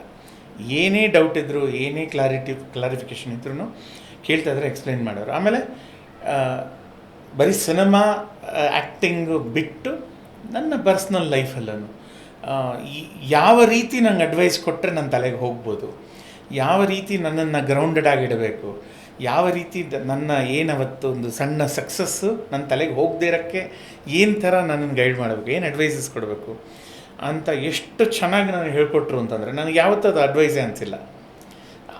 ಅಷ್ಟು ಚೆನ್ನಾಗಿ ಹೇಳ್ಕೊಟ್ರು. ಫಾರ್ ಎಕ್ಸಾಂಪಲ್ ನಾನು ಇವತ್ತು ಎಜುಕೇಷನ್ ಮುಗಿಸಿ ಅಥವಾ ಒಂದು ಒಳ್ಳೆ ಒಂದು ಡೀಸೆಂಟ್ ಒಂದು ಜೀವನದಲ್ಲಿ ಒಂದು ಘಟ್ಟದಲ್ಲಿ ಬಂದಿರಬೇಕು ಅಂದರೆ ಓದೋದು was a very very important, especially reading. ಈ ಹ್ಯಾಬಿಟ್ ಅಂದರೆ ಇವತ್ತು ಅಗೇನ್ ತುಂಬ ಜನಕ್ಕೆ ಇದು ಗೊತ್ತೇ ಆಗದೆ ಇರ್ಬೋದು. ಆ ಟೈಮಲ್ಲಿ ಫೇಸ್ಬುಕ್ಕು ಇನ್ಸ್ಟಾಲ್ ಆಗಿಬಿಟ್ಟಾಗಿ ದೂರದರ್ಶನ್ ಒಂದು ಚಾನಲ್ ಬಿಟ್ಟರೆ ಮೀಡಿಯಮ್, ಎಲೆಕ್ಟ್ರಾನಿಕ್ ಮೀಡಿಯಮ್ ಅಂತಲೇ ಯಾವುದೂ ಇರ್ತಾರಲ್ಲ. ಸೊ ನಮಗಿದ್ದಿದ್ದೇ paper, magazine, books, novels. So ಇದನ್ನು ಗಿಣಿಗೆ ಹೇಳ್ದಂಗೆ ಹೇಳಿ ತಲೆಗೆ ಚೆನ್ನಾಗಿ ಬ್ರೈನ್ ವಾಶ್ ಮಾಡಿ ನಾವೆಲ್ಸ್ ಮತ್ತು ಮ್ಯಾಗ್ಝೀನ್ಸ್ ಓದೋ ಒಂದು ಅಭ್ಯಾಸನ ನನಗೆ ಕಲಿಸ್ಕೊಟ್ರು. ಅದು ನನಗೆ ಇವತ್ತು ನನ್ನ ಜೀವನನೇ ಅದರ ಆ ನಾಲೆಜ್ ಮೇಲೆ ನಡೀತಾ ಇದೆ ಅಂದರೆ ತಪ್ಪಾಗಲ್ಲ. ಯಾಕಂದರೆ ಅವತ್ತು ನಾನು ಓದೋದು ಕಲ್ತಿದ್ದು ಇವತ್ತರೆಗೂ ನನಗೆ ನನ್ನ ಬ್ರೆಡ್ ಆ್ಯಂಡ್ ಬಟರ್, ನನ್ನ ಎವ್ರಿ ಡೇ ಹೊಟ್ಟೆಪಾಡಿಗೆ ಅದು ಹೆಲ್ಪ್ ಆಗ್ತಾಯಿತ್ತು. ಅಂದರೆ ಆ ಓದೋ ವಿಧಗಳು, ಅರ್ಥ ಮಾಡ್ಕೊಳ್ಳೋ ಇದು ಮತ್ತು ಎಕ್ಸ್ಪ್ಲೇನ್ ಮಾಡೋದು ಅಥವಾ ಕಮ್ಯುನಿಕೇಷನ್ ಮಾಡೋವಂಥ ಒಂದು ವಿಧಾನ, ಇದು ಅವರು ನನ್ನ ತಲೆಗೆ ಚೆನ್ನಾಗಿ ತುಂಬ ತುಂಬ ತುಂಬ ಸ್ಪಷ್ಟತೆಯಿಂದ ತಲೆಗೆ ಹಾಕಿದ್ರು. ಸೊ ಅವ್ರಿಗೆ ನಾನು ಲೈಫ್ ಲಾಂಗ್ ಯಾವತ್ತು ನಾನು ಬದುಕಿರೋ ತನಕ ಅವ್ರಿಗೆ ಋಣಿ ನಾನು. ಅವ್ರದ್ದು ಮರಣದ ಸುದ್ದಿ ಬಂದಾಗ ನೀವೆಷ್ಟು ಎಲ್ಲಿದ್ರಿ, ಏನಾಯ್ತು? ನನಗೆ ಅವಾಗ ಅನ್ಫಾರ್ಚುನೇಟ್ಲಿ ನಾನು ಸ್ಟೋನ್ ಬಾಯ್ ಅಂತ ಒಂದು ಹಿಂದಿ ಧಾರಾವಾಹಿ TS ನಾಗಾಭರಣ ಅವರ ಡೈರೆಕ್ಷನ್ನಲ್ಲಿ ಮಾರಿಷಸಲ್ಲಿದ್ದೆ ನಾನು ಭಾರತದಲ್ಲೂ ಇರಲಿಲ್ಲ. ಆಮೇಲೆ ಆಗಿನ ಕಾಲದಲ್ಲಿ ತಕ್ಷಣ ಒಂದು ಫ್ಲೈಟ್ ಇಟ್ಕೊಂಡು ಬರೋ ಥರ ಟೈಮಲ್ಲ, ವಾರಕ್ಕೊಂದು ಫ್ಲೈಟ್ ಇರ್ತಾಯಿತ್ತು, ಅದೂ ಟಿಕೆಟ್ ಸಿಗುತ್ತೆ ಅದೆಲ್ಲ ಏನೂ ಗೊತ್ತಿರಲಿಲ್ಲ. ಸೊ ನನ್ನ ಬ್ಯಾಡ್ ಲಕ್ಕಿಗೆ ನಾವು ಅಲ್ಲಿದ್ದಾಗ ಆದಂಥ ಒಂದು ದುರಂತ. ಸೊ ನಮಗದು ಖಚಿತವಾಗೋದಕ್ಕೇ ನಮಗೊಂದು 2 days ಬೇಕಾಗಿತ್ತು. ಇನ್ಫಾರ್ಮೇಷನ್ ಬಂದಿತ್ತು, ಬಟ್ ಆ ಟೈಮಲ್ಲಿ ಅವರೇನಾ ಇಲ್ವಾ ಅಥವಾ ಅದು ಆಗಿದೆಯಾ ಇಲ್ವಾ ಅಥವಾ ನಮ್ಗೆ ಏನಾಗಿದೆ ಅಂತ ಕರೆಕ್ಟಾಗಿ ಕ್ಲಾರಿಟಿ ಇರಲಿಲ್ಲ. ಸೊ ಒಂದು 1.5 days ಆದಮೇಲೆ ನಮ್ಗೆ ಕನ್ಫರ್ಮ್ ಆಯಿತು, ಈ ಥರ ಆಗೋಗಿದೆ ಅಂತ. ಹೇಗೆ ಪ್ರಾಸೆಸ್ ಮಾಡೋದು, ಏನು ಅದನ್ನು ಅರ್ಥ ಮಾಡ್ಕೊಳ್ಳೋ ಅಷ್ಟು ವಯಸ್ಸು ಅಲ್ಲ, ಅದನ್ನು ನಂಬಕ್ಕೆ ಇಷ್ಟ ಇರಲಿಲ್ಲ ನನಗೆ. ಇಲ್ಲ ಅದೇನೋ ಒಂದು ರಾಂಗ್ ನ್ಯೂಸ್ ಇದು, ನಾನು ವಾಪಸ್ ಹೋದರೆ ಎಲ್ಲ ಕರೆಕ್ಟಾಗಿರುತ್ತೆ ಅದಲ್ಲ ಅಂತಲೇ ನಂಬಿದ್ದೆ ತುಂಬ. ಬಟ್ ಆಮೇಲೆ ಒಂದು ಸ್ವಲ್ಪ ದಿನ ಆದಮೇಲೆ ಕರೆಕ್ಟಾಗಿ ಮೆಸೇಜ್ ಬಂತು, ನೀವೆಲ್ಲ ಬಿಟ್ಟೆಲ್ಲ ಬರೋಕ್ಕೆ ಹೋಗಬೇಡಿ, ಇಲ್ಲಿ ಏನು ನೀವು ಬಂದು ಏನು ಮಾಡೋವಂಥದ್ದೇನೂ ಇಲ್ಲ. ಶಂಕರ್ ನಾಗ್ ಅವ್ರು ಇದ್ದಿದ್ದರೆ ನೀವು ಆ ಥರ ಒಬ್ಬರು ಪ್ರೊಡ್ಯೂಸರ್ ಇಷ್ಟೆಲ್ಲ ಖರ್ಚು ಮಾಡ್ಕೊಂಡು ಅಲ್ಲಿ ಹೋಗಿ ಅದನ್ನು ಅರ್ಧಂಬರ್ಧ ಬಿಟ್ಟು ಬರೋದು ಅವ್ರಿಗೆ ಇಷ್ಟ ಆಗ್ತಾ ಇರಲ್ಲ. ನೀವು ಏನು ನಿಮ್ಮ ಮೇಲೆ ಒಂದು ರೆಸ್ಪಾನ್ಸಿಬಿಲಿಟಿ ಇಟ್ಟಿದ್ದಾರೆ ಅದನ್ನು ನಿಷ್ಠೆಯಿಂದ ಮಾಡಿ ವಾಪಸ್ ಬರಬೇಕು. ಶಂಕರ್ ಅವ್ರು ಇದ್ದಿದ್ದರೆ ಅದನ್ನು ಎಕ್ಸ್ಪೆಕ್ಟ್ ಮಾಡಿರೋರು ನಿಮ್ಮ ಹತ್ರ ಅಂತಂದಾಗ ತುಂಬಾ ಗಟ್ಟಿ ಮನಸ್ಸು ಮಾಡಿಕೊಂಡು ಅಗೇನ್ ಅವರ ಟ್ರೈನಿಂಗ್ಗೆ ವರ್ಕ್ ಇದಿದೆ ಅದನ್ನು ಕಂಪ್ಲೀಟ್ ಮುಗಿಸಿ ನಾವು ಬರೋಷ್ಟರಲ್ಲಿ ಅಫ್ಕೋರ್ಸ್ ಏನೂ ಇಲ್ಲಿ ಇರಲ್ಲ. ಬಟ್ ನನಗನ್ಸುತ್ತೆ ಇವತ್ತವರೆಗೂ ನಾನು ಅದನ್ನು ಎಲ್ಲೋ ಕರೆಕ್ಟಾಗಿ ಪ್ರಾಸೆಸ್ ಮಾಡಿಲ್ಲ ಅನಿಸುತ್ತೆ. ಯಾಕಂದರೆ ನನ್ನ ಮೈಂಡಲ್ಲಿ ಅದು ಎಲ್ಲೋ ಇದ್ದಾರೆ, ಅವ್ರು ಹೇಳ್ಕೊಟ್ಟಿರೋದು ಏನೊಂದು 10 ವರ್ಷ ನಾನು ಅವ್ರ ಜೊತೆ ಏನು ಟೈಮ್ ಸ್ಪೆಂಡ್ ಮಾಡಿದೆ ಅಥವಾ ಎಷ್ಟು ವರ್ಷ ನಾನು ಟೈಮ್ ಸ್ಪೆಂಡ್ ಮಾಡಿದೆ ಅಷ್ಟು ಮೆಮರಿ ಇದೆ ಅವ್ರದ್ದು. ಸೊ ಅದನ್ನು ನಾನು ಎಲ್ಲೋ ಒಳಗಡೆ ಇಟ್ಕೊಂಡು ಬೇಕಾದಾಗೆಲ್ಲ ಆ ಒಂದು ಮೆಮರಿನ ರಿಕಾಲ್ ಮಾಡಿಕೊಂಡು ಆಮೇಲೆ ನಿಮ್ಮಂಥ ಪತ್ರಕರ್ತರೆಲ್ಲ ನನ್ನ ಹತ್ರ ಬಂದು ಅವ್ರ ಬಗ್ಗೆ ಎಷ್ಟು ಮಾತಾಡಿಸ್ತಿರೋ ನನಗಷ್ಟೇ ಅವ್ರ ನೆನಪುಗಳು ಹಾಗೇ ಜೀವಂತವಾಗಿ ಇಟ್ಕೊಂಡ್ಬಂದ್ಬಿಟ್ಟಿದ್ದೀನಿ. ಸೊ ಅದು ಇಟ್ಕೊಂಡು ಬಂದಿರೋದ್ರಿಂದ ನಾನು ಅವರ ಯೋಚನೆ ವಿಚಾರ ಎಲ್ಲನೂ ನನ್ನಲ್ಲಿ ಜೀವಂತವಾಗಿದೆ. ಅವರು ಫಿಸಿಕಲಿ ಇಲ್ಲದೆ ಇರ್ಬೋದು, ಬಟ್ ಅವರ ಯೋಚನೆ ನೆನಪುಗಳು ವಿಚಾರಗಳು ಯಾವತ್ತೂ ನನ್ನಿಂದ ಬಿಟ್ಟೋಗಿಲ್ಲ. ಸೊ ಅದನ್ನು ಇಟ್ಕೊಂಡೆ ನಾನು ಎಲ್ಲೋ ಒಂದು ಕಡೆ ಆ ಪಾಸಿಟಿವ್ ಆಗಿ ಇಟ್ಕೊಂಡ್ಬಿಟ್ಟಿದ್ದೀನಿ. ನೆಗೆಟಿವ್ ಇದ್ರೆ ನಾನು ಇನ್ನೂ ಐ ಥಿಂಕ್ ಇವತ್ತಿಗೂ ಕರೆಕ್ಟಾಗಿ ಪ್ರಾಸೆಸ್ ಮಾಡಿಲ್ಲ ಅನಿಸುತ್ತೆ ನಾನು. ಸರ್, ಇವಾಗ ಹಲವಾರು ಭಾಷೆಗಳಲ್ಲಿ ನೀವು ಆ್ಯಕ್ಟ್ ಮಾಡಿದ್ದೀರ. ನಿಮ್ಮದು ಬೆಸ್ಟ್ ಮೂವಿ, ನಿಮ್ಗೆ ತುಂಬ ಖುಷಿ ಕೊಟ್ಟಿರುವಂತಹ ಸಿನಿಮಾ ಯಾವುದು ಸರ್? ಕಷ್ಟ 68 ಸಿನಿಮಾಲಿ ತುಂಬ ಕಷ್ಟ. ಬಟ್ ಎಸ್, ತುಂಬ ನನ್ನ ಪುಣ್ಯಕ್ಕೆ ಒಬ್ಬ ಆ್ಯಕ್ಟರ್ಗೆ ಯೂಶ್ವಲಿ ಒಂದು ಕರಿಯರ್ ಗ್ರಾಫ್ಸ್ ಅಂತ ಇರ್ತದೆ, ಒಂದು ಮೇಲೆ ಕೆಳಗೆ ಅಂತ ಇರುತ್ತೆ. ಅದರಲ್ಲೂ ತುಂಬ ಒಂದು ಪೀಕ್ಗಳು ಸಿಕ್ಕಿದಾಗ ತುಂಬ ಖುಷಿ ಆಗುತ್ತೆ. ಆ ಥರ ನನ್ನ ಪುಣ್ಯಕ್ಕೆ ಒಂದು 7ರಿಂದ 8 ನ್ಯಾಷನಲ್ ಅವಾರ್ಡ್ ಸಿನಿಮಾಗಳು ಮಾಡಿದ್ದೀನಿ. ನೋಡಿ ಸ್ವಾಮಿನ ಅವ್ರದ್ದೇ ಆಗಲಿ, ಇನ್ನೊಂದೇ ಬಿಟ್ಟೆ ರಣಧೀರ, ಅಂಜದ ಗಂಡು, ಯುದ್ಧಕಾಂಡ, ನಮ್ಮ ಕ್ರೇಜಿ ಸ್ಟಾರ್ ರವಿಚಂದ್ರನ್ ಅವ್ರ ಜೊತೆ, ಶಿವಶಂಕರ್ ಅಂತ ವಿಷ್ಣುವರ್ಧನ್ ಸರ್ ಜೊತೆ, ಅಗ್ನಿಪಥ್ ಅಮಿತಾಬ್ ಬಚ್ಚನ್ ಅವರ ಯಂಗರ್ ವರ್ಷನಾಗಿ ಆ್ಯಕ್ಟ್ ಮಾಡೋದು, ವಿಶ್ವಾತ್ಮ ಸನಿ ಡಿಯೋಲ್ ಅವ್ರ ಜೊತೆ, ಈ ಥರದ್ದು ಬೇನಾಮ್ ಬಾದ್ಶಾ ಅನಿಲ್ ಕಪೂರ್ ಅವ್ರ ಜೊತೆ, ಉತ್ಸವ್ ಗಿರೀಶ್ ಕಾರ್ನಾಡ್ ಶಶಿ ಕಪೂರ್ ಅವ್ರ ಜೊತೆ, ಈ ಥರ ನನ್ನ ಕರಿಯರ್ ಗ್ರಾಫಲ್ಲಿ ಭಾಳಷ್ಟು ಹೈಗಳು ಮತ್ತು ಅಂದರೆ ಒಳ್ಳೆ ಹೈಯರ್ ಪೀಕ್ಸಲ್ಲೇ ನೋಡಿದ್ದೀನಿ. ಪ್ಲಸ್ ನಂದು ಲಾಸ್ಟ್ 2 ಸಿನಿಮಾಗಳು ಅಂದರೆ ನಾನು 10th ಆಗಿ ನನ್ನ ಎಜುಕೇಷನ್ ಫೋಕಸ್ ಮಾಡಿ ನಾನು ಇನ್ನು ಮುಂದೆ ವಾಪಸ್ ಬರ್ತೀನಿ ಇಲ್ವ ಅಂತ ಒಂದು ಘಟ್ಟದಲ್ಲಿ ನನ್ನ ಲಾಸ್ಟ್ ಕನ್ನಡ ಸಿನಿಮಾ ರಾಮಾಚಾರಿ, ಅದೊಂದು ಸೂಪರ್ ಹಿಟ್ ಆಯಿತು. ಮತ್ತು ತೆಲುಗು ಸಿನಿಮಾ ಒಂದು ಕೆ ವಿಶ್ವನಾಥ್ ಅವರು, ಮಮ್ಮೂಟಿ ಮತ್ತು ರಾಧಿಕಾ ಅವ್ರ ಜೊತೆ ಸ್ವಾತಿ ಕಿರಣಮ್ ಅಂತ ಒಂದು ಮಾಡಿದೆ. K Vishwanath sir one of the greatest directors of south India. ಅವರ ಜೊತೆ ನಂದು ಒಂಥರ ಲಾಸ್ಟ್ ಸಿನಿಮಾ ಮಾಡಿದ್ದು ನನಗೆ ತುಂಬಾ ಖುಷಿ. ತುಂಬ ಕಷ್ಟವಾದ ಒಂದು ರೋಲ್ ಅದು. ಅದನ್ನು ಮಾಡಿ ನಾನೊಂದು ಹೈಯಲ್ಲೇ ಐ ಸ್ಟಾಪ್ಡ್ ಆ್ಯಕ್ಟಿಂಗ್. ಅಫ್ಕೋರ್ಸ್ ಅದಾದಮೇಲೆ ಭಾಳಷ್ಟು ದೂರದರ್ಶನ್ ಸೀರಿಯಲ್ಸ್ ಮಾಡಿದ್ದೆ, but of course main stream cinema ಯಾವುದೂ ಮಾಡಿರಲಿಲ್ಲ. ಸೊ ಡೆಫಿನೆಟ್ಲಿ ಏನು ಹೇಳ್ತಾರೆ, ಫೇವ್ರೆಟ್ ಅದಂತ ಹೇಳೋಕ್ಕಾಗಲ್ಲ. ಖುಷಿ ಕೊಟ್ಟಂಥ ಮತ್ತು ಇವತ್ತಿಗೂ ಜನ ಅದನ್ನು ನೋಡಿ ಅದರ ಆದ ಒಂದು ಫ್ಯಾನ್ ಬೇಸ್, ಇನ್ಕ್ಲೂಡಿಂಗ್ ಲವ್ ಮಾಡಿ ನೋಡು ಕಾಶಿನಾಥ್ ಸರ್ ಜೊತೆ, ಈ ಥರ ನೋಡಿ ಜ್ಞಾಪಿಸ್ಕೊಳ್ತಾ ಇದ್ರೆ ಬರ್ತಾನೆ ಇರುತ್ತೆ. ಆ ಥರ ಒಂದು 15-20 ಸಿನಿಮಾ ತುಂಬಾ ಖುಷಿ ಕೊಟ್ಟಿದೆ. ಇನ್ನೊಂದು ಸರ್, ನೀವು 19ನೇ ವರ್ಷಕ್ಕೆ ಸಿನಿಮಾ ರಂಗವನ್ನು ಬಿಟ್ರಿ, ಅಷ್ಟೊಂದು ಪಾಪ್ಯುಲರ್ ಇದ್ರೂ ಕೂಡ ಮತ್ತೆ ವಿದ್ಯಾಭ್ಯಾಸದ ಕಡೆ ಹೋಗಬೇಕು ಅನಿಸ್ತು ನಿಮಗೆ. ಯಾಕೆ ಸರ್, ಯಾಕೆ ಕ್ಯಾಮ್ರಾ ಕಣ್ಣಿಂದ ದೂರ ಆಗಬೇಕು ಅನಿಸ್ತು ನಿಮಗೆ? ಸೊ ಇವತ್ತಿನ ಕಾಂಟೆಕ್ಸ್ಟ್ಗೆ ಅದು ತುಂಬ ವಿಚಿತ್ರ ಅನಿಸುತ್ತೆ. ಅವತ್ತಿಗೆ ಅದು ಒಂಥರ ನಾರ್ಮಲ್ ಇತ್ತು. ಯಾಕೆಂದರೆ ಇವತ್ತಿನ ಥರ ಏನು ಟೆಲಿವಿಷನ್ ಚಾನೆಲ್ಸು, ತುಂಬ ಚಾನೆಲ್ಗಳು, ಸೋಷಿಯಲ್ ಮೀಡಿಯಾ ಅಥವಾ ಏನು ಬೇರೆ ಬೇರೆ ರೀತಿಯಾದಂಥ OTT ಅಥವಾ ಯೂಟ್ಯೂಬ್ ಯಾವುದೂ ಇರಲಿಲ್ಲ. ಸೊ ಒಂದು ಟ್ರೆಡಿಷನ್ ಥರನೇ ಅಂದ್ಕೊಳ್ಳಿ, ಒಂಥರ ಅನ್ಸೆಟ್ ಟ್ರೆಡಿಷನ್. ಚೈಲ್ಡ್ ಆ್ಯಕ್ಟರ್ಗಳು ಒಂದು ಟೀನೇಜ್ ಟೈಮಲ್ಲಿ ಆ ಥರ ಪಾತ್ರಗಳು ಸಿಗ್ತಾ ಇರಲಿಲ್ಲ, ಸಿನಿಮಾಗಳು ಆಗ್ತಾ ಇರಲಿಲ್ಲ. ಸೊ ಒಂದು ಗ್ಯಾಪ್ ಕೊಟ್ಟು ಸ್ವಲ್ಪ ಏನಂತಾರೆ, ಅವತ್ತಿನ ಟೈಮಿಗೆ ತುಂಬ ಹಾಸ್ಯವಾದವಾಗಿ ಹೇಳ್ತಾ ಇದ್ದೀನಿ, ಡಾನ್ಸು, ಸಿಂಗಿಂಗು, ಫೈಟಿಂಗ್ ಎಲ್ಲ ಕಲ್ತ್ಕೊಂಡ್ಬಿಟ್ಟು ವಾಪಸ್ ಬಂದು ಏನಾದ್ರು ಹೀರೋ ಆಗ್ಬೋದಾ ಅಥವಾ ಬೇರೆ ಏನಾದರೂ ಮೇನ್ ಸ್ಟ್ರೀಮ್ ಸಿಗೋದಾ. ಸೊ ಬಟ್ ಆ ಗ್ಯಾಪ್ ಒಂಥರ ನಾರ್ಮಲ್ ಆಗಿತ್ತದು. ಸೊ ಅದು ತುಂಬಾ ಒಂಥರ ಆಶ್ಚರ್ಯಜನಕವಾದಂಥ ಡಿಸಿಷನ್ ಅಲ್ಲ, ಬಟ್ ಪೀಕಲ್ಲಿ ನಾನು ಬಿಟ್ಟೋಗಿದ್ದು ಸ್ವಲ್ಪ ತುಂಬ ಜನಕ್ಕೆ ಆಶ್ಚರ್ಯ ಆಯಿತು. ಅಂದರೆ ಬೇರೆ ಯಾವುದಾದ್ರು ರೋಲ್ಸ್ ಬಂದರೆ ಮಾಡ್ತಾನೆ ಇರೋರು. ನನಗದೊಂದು ಆಸೆ ಇತ್ತು, ಮಾಡಬೇಕು ಅಂತ ಮಾಡಬಾರ್ದು, ಒಳ್ಳೆ ರೋಲ್ ಇದ್ದರೆ ಮಾಡಬೇಕು, ಇಲ್ಲಾಂದರೆ ಮಾಡಿ ಇಷ್ಟೆಲ್ಲ ಮಾಡಿಬಿಟ್ಟು ಇದ್ಯಾಗಿ ಈ ಥರ ಯಾವುದೋ ಒಂದು ರೋಲ್ ಮಾಡಿದ್ದಾನಲ್ಲ ಅಂತ ಒಂದು 4 ಜನ ಹೇಳಬಾರ್ದು ಅನ್ನೋದು ತುಂಬಾ ಕ್ಲಾರಿಟಿ ಇತ್ತು ನನಗೆ. ಪ್ಲಸ್ ನನ್ನ ಗುರುಗಳಾದಂಥ ಎಲ್ಲ ದಿಗ್ಗಜರು, ಅಂಬರೀಷ್ ಅವರಾಗಲಿ, ಶಂಕರ್ ನಾಗ್ ಅವರಾಗಲಿ, ವಿಷ್ಣುವರ್ಧನ್ ಸರ್ ಆಗಲಿ, ಎಲ್ಲರೂ, ರವಿಚಂದ್ರನ್ ಸರ್ ಆಗಲಿ, ಪ್ರತಿಯೊಬ್ಬರು ಹೇಳೋದು ಎಜುಕೇಷನ್ ಕಾಂಪ್ರಮೈಸ್ ಅಂತೂ ಚಾನ್ಸೇ ಇಲ್ಲ. ಸೊ ಅವರಷ್ಟು ಎಲ್ಲ ನನ್ನ ವೆಲ್ ವಿಷರ್ಸ್ ಹತ್ರ ಹೇಳಿದ್ಮೇಲೆ ನಾನು ತಿರ್ಗಾ ಅಲ್ಲೇ ಇರೋವಂಥ ಆ ಒಂದು ಪ್ರಶ್ನೆನೇ ಇರಲಿಲ್ಲ. ವಾಪಸ್ ಯಾಕೆ ಬರಲಿಲ್ಲ ಅನ್ನೋದು ತುಂಬ ಇಂಟ್ರೆಸ್ಟಿಂಗ್ ಕ್ವೆಶ್ಚನ್. ಯಾಕೆಂದರೆ ನನ್ನ ಎಜುಕೇಷನ್ ಎಲ್ಲ ಮುಗಿದಾದ ಮೇಲೆ ನನ್ನ ಬ್ಯಾಡ್ ಲಕ್ಕಿಗೆ ನಮ್ಮ ಕನ್ನಡ ಚಿತ್ರರಂಗ ಸ್ವಲ್ಪ ಆ ಟೈಮಲ್ಲಿ ಒಂದು 90s ಮಿಡ್ 90s ಅಷ್ಟು ಅಂದರೆ ಅಷ್ಟೊಂದು ಆಪರ್ಚುನಿಟೀಸ್ ಇರಲಿಲ್ಲ, ಸಿನಿಮಾಗಳು ಚೆನ್ನಾಗಿ ಓಡ್ತಾ ಇರಲಿಲ್ಲ.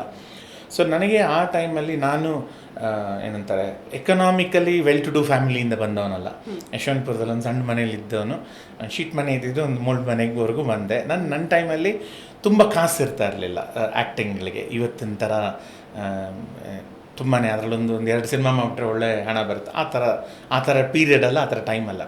ಸೊ ನನಗೆ ತುಂಬಾ ಒಂದು ಹಾರ್ಶ್ ಡಿಸಿಷನ್, ಅಂದರೆ ನನ್ನ ಲೈಫಲ್ಲಿ ತುಂಬ ಇಂಪಾರ್ಟೆಂಟ್ ಡಿಸಿಷನ್ ತೊಗೊಳ್ಬೇಕಾಗಿತ್ತು. ನಾನು ಇದನ್ನೇ ನಂಬಿ ನಾನು ತಿರ್ಗಿ ಅಲ್ಲಿ ಹೋಗಿ ಏನಾದರೂ ನನ್ನ ವರ್ಕೌಟ್ ಆಗಿಲ್ಲ ಅಂದರೆ ನನ್ನ ಹೊಟ್ಟೆಪಾಡಿಗಾಗಲಿ, ನನ್ನ ಜೀವನಕ್ಕೆ ಏನು ದಾರಿ ಮಾಡ್ಕೊಳ್ಬೇಕು ಅದನ್ನು ನಾನು ಫುಲ್ ನಂಬಿ ಹೋಗಬಹುದಾ ಇಲ್ಲ ಅನ್ನೋ ಕಾನ್ಫಿಡೆನ್ಸ್ ಇರ್ತಾ ಇರಲಿಲ್ಲ. ಯಾಕೆಂದರೆ ಅವತ್ತು ಆ ಥರ ಹಣ ಇರಲಿಲ್ಲ ಆ ಟೈಮಲ್ಲಿ. ಸೊ ಆ ಥರ ಇದ್ದಾಗ ನಾನು ಅಂದೆ, ಓಕೆ ಎಜುಕೇಷನ್ ಆಗಿದೆ, ಗ್ರ್ಯಾಜುಯೇಷನ್ ಆಗಿದ್ದೀನಿ, ಆಗ ತಾನೇ ಈ ಇಂಟರ್ನೆಟ್ ಅಂತ ಅವಾಗ್ತಾನೆ ಕಾಲಿಟ್ಟಿತ್ತು. ನನ್ನೆಲ್ಲ ಸ್ನೇಹಿತರೆಲ್ಲ ಇಂಜಿನಿಯರ್ಸು, ಸಾಫ್ಟ್ವೇರ್ ಇಂಜಿನಿಯರ್ಸು. ಈ ಇಂಟರ್ನೆಟ್ ಅನ್ನೋದೇನೋ ನೋಡೋಣ. ಬಟ್ ನಾನು ಆರ್ಟ್ ಸ್ಟೂಡೆಂಟ್, ಸರಿ ಹೆಂಗೆ ಅಲ್ಲಿ ಯಾವ ರೀತಿ ಹೋಗೋದು? ಕಂಟೆಂಟ್ ರೈಟರ್ ಆಗಿ ಹೆಚ್ಚು ಕಮ್ಮಿ ನಿಮ್ಮ ಲೈನಿಗೆ ಫಸ್ಟ್ ನನ್ನ ಒರಿಜಿನಲ್ ಲೈಫ್ ಶುರು ಆಗಿದ್ದು. ಸೊ onlinebangalore.com ಅಂತ ಒಂದು ವೆಬ್ಸೈಟ್ಗೆ ಸ್ಟಾರ್ಟ್ ಮಾಡಿದೆ 98-99 ಅಗೇನ್ ನನ್ನ ಬ್ಯಾಡ್ ಲಕ್ಕಿಗೆ ಏನಾಯಿತು, ಒಂದು .com ಬಸ್ಟ್ ಅಂತ ಆಗಿ ಒಂದಷ್ಟೆಲ್ಲ ಮುಚ್ಚೋಯ್ತು. ಬಟ್ ಅಗೇನ್ ಮಾಸ್ಟರ್ ಮಂಜುನಾಥ್ ಆಗಿದ್ದ ಕಾರಣ ನನ್ನ ಬಾಸ್ಗಳಿಬ್ರು ಆಯಿತು, ನೀನು ಇನ್ನೊಂದು 2 months ಟೈಮ್ ಕೊಡ್ತೀವಿ, ಬೇರೆ ಎಲ್ಲದ ಕೆಲಸ ನೋಡ್ಕೊ ಅಂತಂದರು. ಅಂದರೆ ಇಲ್ಲ ಹಂಗೆ ಮಾಡಬೇಡಿ, ಹೆಂಗೋ ಕಷ್ಟಪಟ್ಟು ಒಂದು ಕಂಪ್ಯೂಟರ್ ಸಾಫ್ಟ್ವೇರ್ ಅಂತ ಒಳಗೆ ಕಾಲಿಟ್ಟಿದ್ದೀನಿ, ಸರಿ ಈ ವೆಬ್ಸೈಟನ್ನು ನಡೆಸಬೇಕು ಅಂದರೆ ಏನು ಮಾಡಬೇಕು, ಹೆಂಗೆ ಕಾಸು ಮಾಡುತ್ತೆ, ನನಗೇನು ಗೊತ್ತಿಲ್ಲ. ಅಂದರೆ ಎಲ್ಲ ಗೊತ್ತಿದೆ ಅಂತ ಸುಳ್ಳು ಹೇಳೋದೊಂದು ಚೆನ್ನಾಗಿ ಕಲ್ತಿದ್ದೆ, ಕೆಲಸ ನಿಜವಾಗ್ಲೂ ಗೊತ್ತಿರಲಿಲ್ಲ. ಯಾಕಂದರೆ ನೋಡಿ ಕಲಿಯೋದು ತುಂಬ ಈಸಿಯಾಗಿತ್ತು ಆ್ಯಕ್ಟರ್ ಆಗಿ ನಾನು. ಸರಿ ಅವ್ರಿಗೆ ಇಲ್ಲ ಏನಾದರೂ ನನಗೆ ಹೇಳಿ ನಾನು ಚೆನ್ನಾಗಿ ವರ್ಕ್ ಮಾಡ್ತೀನಿ ಅಂತ. ಇಲ್ಲ ತುಂಬ ಜನಗಳು ನಮ್ಮ ಸೈಟನ್ನು ವಿಸಿಟ್ ಮಾಡಬೇಕಾಗತ್ತೆ, ಆವಾಗ ಅಡ್ವರ್ಟೈಸ್ಮೆಂಟ್ ಇರುತ್ತೆ, ಅದರಿಂದ ಕಾಸು ಬರುತ್ತೆ. ಸೊ ಜನಗಳನ್ನ ನೀನು ಎಷ್ಟು ನಮ್ಮ ವೆಬ್ಸೈಟಿಗೆ ತರಿಸ್ತೀಯೋ ಅಷ್ಟು ಕಂಪನಿ ಅಥವಾ ಆ ವೆಬ್ಸೈಟು ಕಾಸು ಮಾಡುತ್ತೆ, ನಿನ್ನ ಕೆಲಸನ ಉಳಿಸ್ಕೊಳ್ಬೋದು. ಸೊ ನಾವು ಟಿಪಿಕಲ್ ಬೆಂಗಳೂರು ಜುಗಾಡ್ನವ್ರು, ನಾವು ಏನೋ ಒಂದು ಐಡಿಯಾಗಳು ಮಾಡಿಬಿಡ್ತೀವಿ. ಸೊ ನನ್ನ 10th ಟೈಮಲ್ಲಿ ನಾನು ರಿಸಲ್ಟ್ ನೋಡುವಾಗ ತುಂಬ ಕಷ್ಟಪಟ್ಟಿದ್ದೆ. ಈಗ ನಾನು ಫೇಲ್ ಆಗಿರೋರೆಲ್ಲ ಗೀಚ್ಬಿಟ್ಟು ಹೋಗ್ಬಿಟ್ರಲ್ಲ, ಹರಿದಾಕ್ಬಿಟ್ಟು ಹೋಗ್ಬಿಟ್ರವರು. ಸರಿ ಸಡನ್ನಾಗಿ ಒಂದು ಐಡಿಯಾ ಬಂತು, ಜಾಸ್ತಿ ಜನ ವೆಬ್ಸೈಟಿಗೆ ಹೆಂಗೆ ಬರ್ಸೋದು ಅಂದರೆ ಹುಡುಗರನ್ನೆಲ್ಲನೂ ನಮ್ಮ ವೆಬ್ಸೈಟಿಗೆ ಹೆಂಗೆ ಕರ್ಕೊಂಬರೋದಂದರೆ 10th ರಿಸಲ್ಟ್ ಹಾಕ್ಸೋಣ, ಫಸ್ಟ್ ಟೈಮ್ ಇಡೀ ಇಂಡಿಯಾಲಿ ಯಾವತ್ತೂ ಎಲ್ಲೂ ಯಾರೂ ಹಾಕಿಲ್ಲ, ನಾವು ಹಾಕೋಣ ಅಂತ ಅಂದ್ಬಿಟ್ಟು ಹೇಳಿದೆ. ಅವರು ಒಳ್ಳೆ ಐಡಿಯಾ ಅಂತಂದರು. ಸೊ ಒಂದು ಆಲ್ಮೋಸ್ಟ್ 4.5 months 5 months ಎಫರ್ಟ್ ಆಯಿತು. ಕೊನೆಗೂ ಗೌರ್ಮೆಂಟನ್ನು ಕನ್ವಿನ್ಸ್ ಮಾಡಿ ಸೊ ಇಡೀ ಇಂಡಿಯಾಲೇ ಫಸ್ಟ್ ಟೈಮ್ ನಮ್ಮ website onlinebangalore.com SSLC PU results ಹಾಕಿದ್ವಿ. ಆ SSLC ರಿಸಲ್ಟ್ಸು ತುಂಬ ಸಕ್ಸಸ್ ಆಯಿತು, ಒಳ್ಳೆ ಕಾಸು ಮಾಡಿತು ನಮ್ಮ ವೆಬ್ಸೈಟು. PUC ರಿಸಲ್ಟ್ಸ್ ಹಾಕ್ಸಿದೆ, ಡಿಪ್ಲೊಮಾ ಹಾಕ್ಸಿದೆ, ಟೆಕ್ನಿಕಲ್ ಎಲ್ಲ ರಿಸಲ್ಟ್ಗಳು ನಮ್ಮ ವೆಬ್ಸೈಟ್ ಒಂಥರ ಪಾಪ್ಯುಲರ್ ಆಗಿ ಒಳ್ಳೆ ಹಣ ಮಾಡಲಿಕ್ಕೆ ಶುರು ಆಯಿತು. ಬಟ್ ಅದು ನನಗೆ ಗೌರ್ಮೆಂಟದು ಒಂದು ಪ್ರಾಸೆಸ್ಗಳು ಹೇಗೆ ನಡೀತದೆ, ಗೌರ್ಮೆಂಟ್ ಅಂದರೆ ಏನು, ಅಲ್ಲಿ ಹೇಗೆ ನಡೀತದೆ. ಸೊ ಅಲ್ಲಿ ಆಗ SM ಕೃಷ್ಣ ಸರ್ ಮತ್ತು ಅವರು ಒಂದು ಐಡೆಂಟಿಫೈ ಮಾಡಿ ಡಿಜಿಟೈಸೇಷನ್ ಗೌರ್ಮೆಂಟೆಲ್ಲ ಗವರ್ನೆನ್ಸ್ ಎಲ್ಲ ಮಾಡಬೇಕು, ಇದೆಲ್ಲ ಒರಿಜಿನಲ್ ಕಾನ್ಸೆಪ್ಟ್ಗಳು ಮೇಡಮ್. ಸೊ ಆ ಟೈಮಲ್ಲಿ ಭೂಮಿ ಪ್ರಾಜೆಕ್ಟ್ ಆಗಲಿ, ಸೆಲ್ಫ್ ಅಸೆಸ್ಮೆಂಟ್ ಸ್ಕೀಮ್ಗಳಾಗಲಿ, ನಮ್ಮ BBMPದು ವೆಬ್ಸೈಟ್ ಮಾಡಿಕೊಡೋದು, ವಾರ್ತಾ ಇಲಾಖೆ ವೆಬ್ಸೈಟ್ ಈ ಪ್ರಾಜೆಕ್ಟ್ಗಳೆಲ್ಲ ನಾನು ಇನ್ವಾಲ್ವ್ ಆದೆ. ಸೊ ಇದು ನನಗೆ ಹೊಸ ಜಗತ್ತು, ಅಂದರೆ ಎಕ್ಸ್ಟ್ರಾಡ್ನರಿ ಜಗತ್ತು. ಅಂದರೆ ನಾನು ಆ್ಯಕ್ಟಿಂಗ್ ಬಿಟ್ಟು ನನ್ನ ತಲೆನೂ ಇದೆ, ನಾನು ಕೊಡೋ ಐಡಿಯಾಗಳು ವರ್ಕ್ ಆಗುತ್ತೆ, ಜನಗಳಿಗೆ ಹೆಲ್ಪ್ ಆಗುತ್ತೆ. ಅಂದರೆ ನಾನು ಮಾಡೋದು ಏನೋ ಒಂದು ಕ್ರಿಯೇಟ್ ಆಗಿ ಬರುತ್ತೆ ಅನ್ನೋದು ಆ ಒಂದು ಖುಷಿ ಮತ್ತು ಅದೊಂದು ಏನಂತಾರೆ 16-17 ವರ್ಷ ಒಂದೇ ಮಾಡಿಬಿಟ್ಟು ಒಂದು ಹೊಸ ಒಂದು ವರ್ಲ್ಡ್ ನೋಡೋದಿದೆಯಲ್ಲ, ಅದು ಎಕ್ಸ್ಪ್ಲೈನೇ ಮಾಡೋಕ್ಕಾಗಲ್ಲ. ಸೊ ನನಗೆ ಆ ಒಂದು ಜಗತ್ತು ಕರ್ಕೊಂಡು ಹೊರಟೋಯ್ತು ನನಗೆ. ಈ ಕಡೆ ನನಗೆ ನೋಡೋಕ್ಕೂ ವಾಪಸ್ ಹೋಗೋಣ, ಅದು ಮಾಡೋಣ, ಅದು ಬರಲಿಲ್ಲ. ಯಾಕೆಂದರೆ ಅದರಲ್ಲಿ ನಾನು ನನ್ನ ವರ್ಕಲ್ಲಿ ಸಕ್ಸಸ್ ಕಂಡೆ, ಫೈನಾನ್ಷಿಯಲಿ ಕೂಡ ಸಕ್ಸಸ್ ಕಾಣೋದಕ್ಕೆ ಶುರು ಮಾಡಿದೆ. ನಮ್ಮ ಸಿನಿಮಾಲ್ಲಿ ಹೇಗೆ ಶೂಟಿಂಗ್ ಇದ್ದ ಕಾಸು ಬರುತ್ತೆ, ಶೂಟಿಂಗ್ ಟೈಮಲ್ಲಿ ಇಲ್ಲೇ ಇಲ್ಲ ಅಂದರೆ ದಸ್ ನೋ ಮಂತ್ಲಿ ಪೇಮೆಂಟ್ಗಳಿರಲ್ಲ. ಇಲ್ಲಿ ನಮಗೆ ಕರೆಕ್ಟಾಗಿ 5 ದಿನ ಕೆಲಸ, 30ನೇ ತಾರೀಕು ಸಂಬಳ ಬರುತ್ತೆ. ಇದೆಲ್ಲ ಹೊಸ ಕಾನ್ಸೆಪ್ಟ್ಗಳು ನನಗೆ. ತುಂಬ ಖುಷಿಯಾಗೋಯ್ತು. ಈ ಥರನೂ ಮಾಡ್ಬೋದಾ, ಈ ಥರ ನಾನು ಪ್ಲ್ಯಾನ್ ಮಾಡ್ಬೋದಾ, ನಂಬೋದಾ ನಾನು ಒಂದು ಸಂಬಳ ಬರುತ್ತೆ ಅಂತ. So I got up. ಅಂದರೆ ನಾನು ಆ ಒಂದು ಸಕ್ಸಸ್ ಫೇಲ್ಯೂರ್ ಆಗಿದ್ದರೆ ಬೇರೆ ಇರ್ತಾಯಿತ್ತೋ ಏನೋ, ಬಟ್ ನಾನು ಮಾಡಿದ್ದ ಎಫರ್ಟು ಒಳ್ಳೆ ರಿವಾರ್ಡು ಸಿಗ್ತಾಯಿತ್ತು, ಸಕ್ಸಸ್ಸು ಆಗ್ತಾಯಿತ್ತು, ಅಪ್ರಿಸಿಯೇಷನ್ನು ಸಿಗ್ತಾಯಿತ್ತು, ಜೊತೆಗೆ ಫೈನಾನ್ಷಿಯಲ್ ರಿವಾರ್ಡ್ಸು ಬಂತು. ಇನ್ನೊಂದು ಸರ್, ನೀವು ಬಾಲನಟನಾಗಿ ಕೆಲಸ ಮಾಡ್ತಿರ್ಬೇಕಾದ್ರೆ ಆಬ್ವಿಯಸ್ಲಿ ಅದು ಚಿಕ್ಕ ಪ್ರಾಯ. ಸೊ ಏನಾದರೂ ಸೆಟ್ಟಲ್ಲಿ ತುಂಟಾಟಗಳು ಮಾಡಿರ್ಬೋದು, ಯಾರನ್ನಾದರೂ ನಟಿಯರಿಗೆ? ಏನು ಮಾಡಿಲ್ಲ ಅಂತ ಕೇಳಿದ್ರೆ ತುಂಬ ಈಸಿ ಆನ್ಸರ್ ಕೊಡೋದು. ಯಾವುದೋ ಸ್ವಾರಸ್ಯಕರ ಘಟನೆ ನಟಿಯರೊಂದಿಗೆ, ನಟರೊಂದಿಗೆ? ತುಂಬ ಅಂದರೆ ನಾನು ತುಂಬ ತರಲೆ, ಆಮೇಲೆ ನನ್ನ ಡೈಲಾಗ್ಸ್ ಚೆನ್ನಾಗಿ ಕಲ್ತ್ಬಿಡ್ತಾ ಇದ್ದೆ. ಸೊ ಏನನ್ನೋದು ತೊಂದರೆ ಕೊಡ್ತಾರಲ್ಲ, ಅಂದರೆ ನನಗೆ ಆ ಶಾರ್ಟ್ ಅಂದಾಗ ಅದು ಬೇರೆ, ಇದು ಶಾರ್ಟ್ ಇಲ್ಲದೇ ಇರೋ ಟೈಮಲ್ಲಿ ತೊಂದರೆಗಳ ಕೊಡೋದು ಅಥವಾ ಭಯ ಬೀಳಿಸೋದು, ಈ ಥರದ್ದೆಲ್ಲ ಮಾಡ್ತಾಯಿದ್ದೆ. ಯಾರಿಗೆ ಭಯ ಬೀಳಿಸಿದ್ರಿ? ಟಿಪಿಕಲಿ ಹೀರೋಯಿನ್ಗಳೇನೆ, ಇನ್ನು ಯಾರಿಗಿಲ್ಲ, ಆ ಥರ ಇದು ಮಾಡ್ತಾಯಿದ್ದೆ. ಬಟ್ ರೀಸೆಂಟಾಗಿ ಒಂದು ತುಂಬಾ ಫನ್ನಿ ಇನ್ಸಿಡೆಂಟ್ ಅಂದರೆ, ಖುಷ್ಬು ಮೇಡಮ್ನ ನಾನೊಂದು ಎಷ್ಟೋ ದಿನಗಳಾದಮೇಲೆ, ಒಂದು 25 ಇಯರ್ಸ್ ಆದಮೇಲೆ ಒಂದು ಮದುವೆ ರಿಸೆಪ್ಷನಲ್ಲಿ ಸಿಕ್ಕಿದ್ರು. ಅವ್ರಿಗೆ ನಾನು ಮರ್ತೋಗಿದ್ದಾರೆ, ಮರ್ತೋಗಿದ್ದಾರೆ ಈ ಮುಖ ಗೊತ್ತಾಗ್ತಾಯಿಲ್ಲ ಅವ್ರಿಗೆ. ಬಂದರು, ನಾನು ಹೊರಡ್ತಾ ಇದ್ದೆ ಹೊರಗಡೆ, ಅವ್ರು ಬಂದು ಕೂತರು. ಹಿಂಗೆ ನೋಡಿದ ತಕ್ಷಣ ಅವ್ರಿಗೆ ನಾನು ರೆಕಗ್ನೈಸ್ ಮಾಡಿಲ್ಲ ಅಂತ ಗೊತ್ತಾಯ್ತು ನನಗೆ. ಸೊ ಗೊತ್ತಾಗಿಲ್ಲ ಅಂದಮೇಲೆ ಇನ್ನು ಸ್ವಲ್ಪ ತೊಂದರೆ ಕೊಡಲೇಬೇಕಲ್ಲ ನಾನು ಅಂತ ಅಂದ್ಬಿಟ್ಟು, ಈ ಟಿಪಿಕಲ್ ಫ್ಯಾನ್ಸ್ ಇರ್ತಾರಲ್ಲ, ಅವ್ರು ಹೋಗ್ಬಿಟ್ಟು ಒಂದು ಫೋನ್ ಹಿಡ್ಕೊಂಬಿಟ್ಟು ಸೆಲ್ಫಿ ಬೇಕು ಅಥವಾ ಮಾತಾಡಿಸ್ಬೇಕು ಅಂತ ನಿಂತ್ಕೊಂಡ್ಬಿಡ್ತಾರಲ್ಲ, ಆ ಥರ ಹೋಗಿ ಹತ್ತಿರ ನಿಂತ್ಕೊಂಡಿದ್ದೆ ನಾನು. ಅವ್ರಿಗೆ ತುಂಬ ಇರಿಟೇಟ್ ಆಗ್ತಾಯಿದೆ, ಫೋನಲ್ಲಿ ಮಾತಾಡ್ತಾಯಿದ್ರು. ಅವ್ರ ಅಸಿಸ್ಟೆಂಟ್ಸ್ ಎಲ್ಲ ಅವ್ರಿಗೂ ಇರಿಟೇಟ್ ಆಗ್ತಾಯಿದೆ. ಬಟ್ ಒಂಥರ ಈ ಟಿಪಿಕಲ್ ಸ್ವಲ್ಪ ಫ್ಯಾನ್ಗಳ ಥರನೇ ಅವ್ರು ಏನು ಮುಖ ಮಾಡಿದ್ರು ಅಲ್ಲೇ ನಿಂತ್ಕೊಂಡು ಅಂತ ಇದ್ದೆ. ಸರಿ, ಕೊನೆಗೆ ಅವ್ರಿಗೆ ಇನ್ನು ಹೋಗಲ್ಲ ಇಲ್ಲಿಂದ ಅಂತ ಗೊತ್ತಾಯ್ತು ಅವ್ರಿಗೆ. ಸರಿ, ಫೋನ್ ಇಟ್ಬಿಟ್ಟು ವಾಟ್ ಯು ವಾಂಟ್, ಏನು ಬೇಕು ಅಂತಂದರು. ಸರ್ ಮೇಡಮ್, ಒಂದು ಹಾಡು ಹೇಳ್ಬೇಕು ಮೇಡಮ್ ನಿನಗೆ ಅಂತಂದರೆ. ಅವ್ರಿಗೆ ಫುಲ್ ಭಯ ಆಗೋಯ್ತು.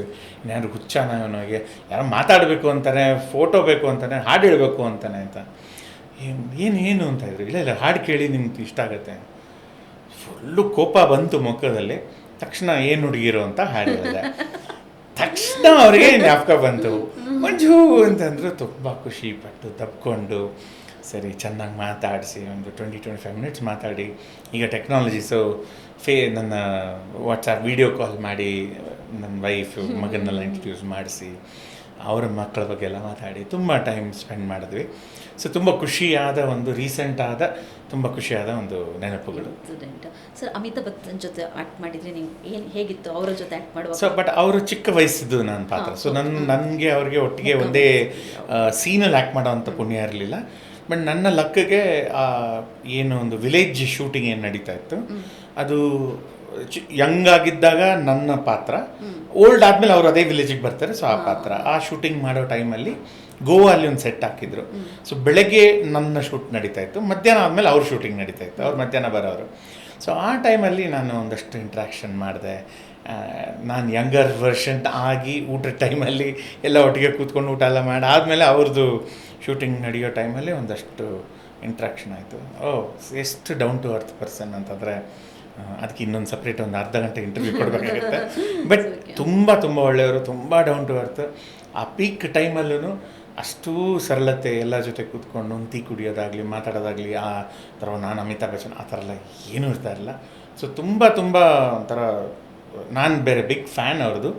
ಸೊ ಫಸ್ಟ್ ಆಫ್ ಆಲ್ ಆ ಪಾತ್ರ ಸಿಕ್ಕಿದ್ದೇ ಖುಷಿ, ಅದ್ರ ಜೊತೆ ಒಂದು ಅಷ್ಟು ಟೈಮ್ ಸ್ಪೆಂಡ್ ಮಾಡಿದ್ದು ಸಿಕ್ಕಿದ್ದು ತುಂಬಾ ಖುಷಿ ಆಯಿತು. ಇವಾಗ ಇವತ್ತಿನ ದಿನಗಳ ಬಾಲನಟನೆಗಳ ಬಗ್ಗೆ ಹೇಳೋದಾದರೆ ಏನು ಅಭಿಪ್ರಾಯ, ನಿಮ್ಮ ಅಭಿಪ್ರಾಯ ಏನು ಸರ್? 2 ಪೋರ್ಷನ್ ಇದೆ. ಒಂದು ಅನ್ಫಾರ್ಚುನೇಟ್ಲಿ ಒಂದು ಸಸ್ಟೈನ್ಡ್ ಕರಿಯರ್ ಆಗಿ ನನ್ನ ಆದಮೇಲೆ, ಇನ್ಫ್ಯಾಕ್ಟ್ ನಂದು ಲಾಸ್ಟ್ 2 ಚಿತ್ರ ಮಾಸ್ಟರ್ ಆನಂದದು ಫಸ್ಟ್ 2 ಸಿನಿಮಾಗಳು. ಮಾಸ್ಟರ್ ಆನಂದದ್ದು ಒಂದು ಒಳ್ಳೆ ಕರಿಯರ್ ಆಯಿತು, ಒಂದು ಬ್ಯೂಟಿಫುಲ್ ಅಂದರೆ some Gauri Ganeshan wonderful you know movies. But ಅದಾದಮೇಲೆ ಸಸ್ಟೈನ್ಡ್ ಬಾಲನಟರ ರೋಲ್ಗಳು ಅಥವಾ ಕರಿಯರ್ ಥರ ನೋಡ್ತಾ ಇಲ್ಲ ನಾನು. ಬಟ್ ಈಗ ನಾನು ರೀಸೆಂಟಾಗಿ ನೋಡ್ತಾ ಇರೋದು ರಿಯಾಲಿಟಿ ಶೋ ಮತ್ತು ಆ ಥರದಲ್ಲಿ ಒಂದಷ್ಟು ಬಾಲ ಪ್ರತಿಭೆಗಳು ನೋಡ್ತಾ ಇದ್ದೀನಿ. ಖುಷಿಯಾಗುತ್ತೆ. ಅಟ್ ದ ಸೇಮ್ ಟೈಮ್ ಅವ್ರಿಗಿನ್ನೂ ಆ ಸ್ಪೇಸ್ ಸಿಗ್ತಾ ಇಲ್ಲ ಅನ್ನೋ ಒಂದು ಬೇಜಾರಾಗ್ತಾ ಇದೆ. ಅಂದರೆ ನಿಮ್ಮ ಮೂಲಕ ಪ್ರೊಡ್ಯೂಸರ್ಸ್ ರಿಕ್ವೆಸ್ಟ್ ಮಾಡೋದೇನು ಅಂತಂದರೆ, ಚೈಲ್ಡ್ ಆ್ಯಕ್ಟರ್ಸ್ಗೆ ಒಂದು ಚಿಲ್ಡ್ರನ್ಸ್ ಫಿಲ್ಮ್ ಅಂತ ಮಾಡೋದ್ರ ಜೊತೆಗೆ ಮೇನ್ ಸ್ಟ್ರೀಮ್ ಸಿನಿಮಾ ಮಾಡುವಾಗ ಮಕ್ಕಳ ಪಾತ್ರಗಳಿಗೂ ಒಂದು ಒಂದು ಒಂದು ಅದು ಏನಂತಾರೆ ಒಂದು ಇಂಪಾರ್ಟೆನ್ಸ್ ಕೊಡಿ. ಜಸ್ಟ್ ಒಂದು ಸೀನಿಗೆಗೋಸ್ಕರ ಅಥವಾ ಇದಕ್ಕೆ ಅಂತ ಅವ್ರನ್ನ ಇನ್ಕಾರ್ಪೊರೇಟ್ ಮಾಡ್ಕೊಳ್ಳೋದು ಅಲ್ದಿರ, ಯಾಕಂದರೆ ಮುಂಚೆ ನನ್ನ ಟೈಮ್ಗೆ ಆ ಲಕ್ಕಿತ್ತು, ನನಗೆ ಮಾಸ್ಟರ್ ಅನ್ನೋ ಟೈಮ್ಗೂ ಅವ್ರಿಗೆ ಲಕ್ಕಿತ್ತು. ಬೇಬಿ ರೇಖಾ, ಬೇಬಿ ಇಂದ್ರ, ಇವರೆಲ್ಲ ಶ್ಯಾಮ್ಲಿ, ಇವರೆಲ್ಲ ಒಂಥರ ಅವ್ರದ್ದೊಂದು ಸ್ಪೇಸ್ ಮಾಡ್ಕೊಳ್ಳೋಕೆ ಒಂದು ಜಾಗ ಇತ್ತು. ಈಗ ಆ ಕಥೆಗಳಲ್ಲಿ, ಸಿನಿಮಾಗಳಲ್ಲಿ ಆ ಥರ ಒಂದು ಆಪರ್ಚುನಿಟಿ ಕೊಡಿ ಅಂತ ರಿಕ್ವೆಸ್ಟ್ ಮಾಡ್ಬೋದು ವಿನಃ ಬೇರೆನೇ ಹೇಳೋ ಒಂದು ಪರಿಸ್ಥಿತಿಲಿಲ್ಲ ನಾನು. ಬಟ್ ಡೆಫಿನೆಟ್ಲಿ ಇನ್ನೂ ಸ್ಕೋಪ್ ಇದೆ, ಬೆಳೆಯೋದಕ್ಕೆ ಸ್ಕೋಪ್ ಇದೆ. ಆಪರ್ಚುನಿಟೀಸ್ ಕೊಟ್ಟರೆ ನಮ್ಮ ಹತ್ರ ಸಮ್ ವಂಡರ್ಫುಲ್ ಚೈಲ್ಡ್ ಆ್ಯಕ್ಟರ್ಸ್ ಇದ್ದಾರೆ, ಇನ್ಕ್ಲೂಡಿಂಗ್ ಮಾಸ್ಟರ್ ಅನ್ನೋಂಥವ್ರ ಮಗಳು. One of the most brilliant child actor that I have seen. Wonderful spontaneity ಅಂತಲೂ, ಅಂದರೆ ಆಫ್ಟರ್ ಮಾಸ್ಟರ್ ಅನ್ನೋದು ನಾನು ನೋಡಿರೋದು ಅವಳನ್ನೇ. ಸೊ ತುಂಬ ಖುಷಿಯಾಗುತ್ತೆ. ಮನೆ ಮಾಸ್ಟರ್ ಬಾಲನಟಗಳ ಬಗ್ಗೆ ಮಾತಾಡೋದು ಬಂತು. ಸೊ ಆ ಟೈಮಲ್ಲಿ ಸುಮಾರು ಜನ ಇದ್ರಿ, ಬೇಬಿ ಶ್ಯಾಮ್ಲಿ ಇರ್ಬೋದು, ಮಾಸ್ಟರ್ ಆನಂದ್ ಇರ್ಬೋದು, ನೀವಿದ್ರಿ, ಸುಮಾರು ಜನ ಬಾಲನಟ ನಟಿಯರಿದ್ರು. ಅವ್ರ ಜೊತೆಗೆ ಹೇಗಿತ್ತು ಸರ್ ನಿಮ್ದು ಓಡಾಟ?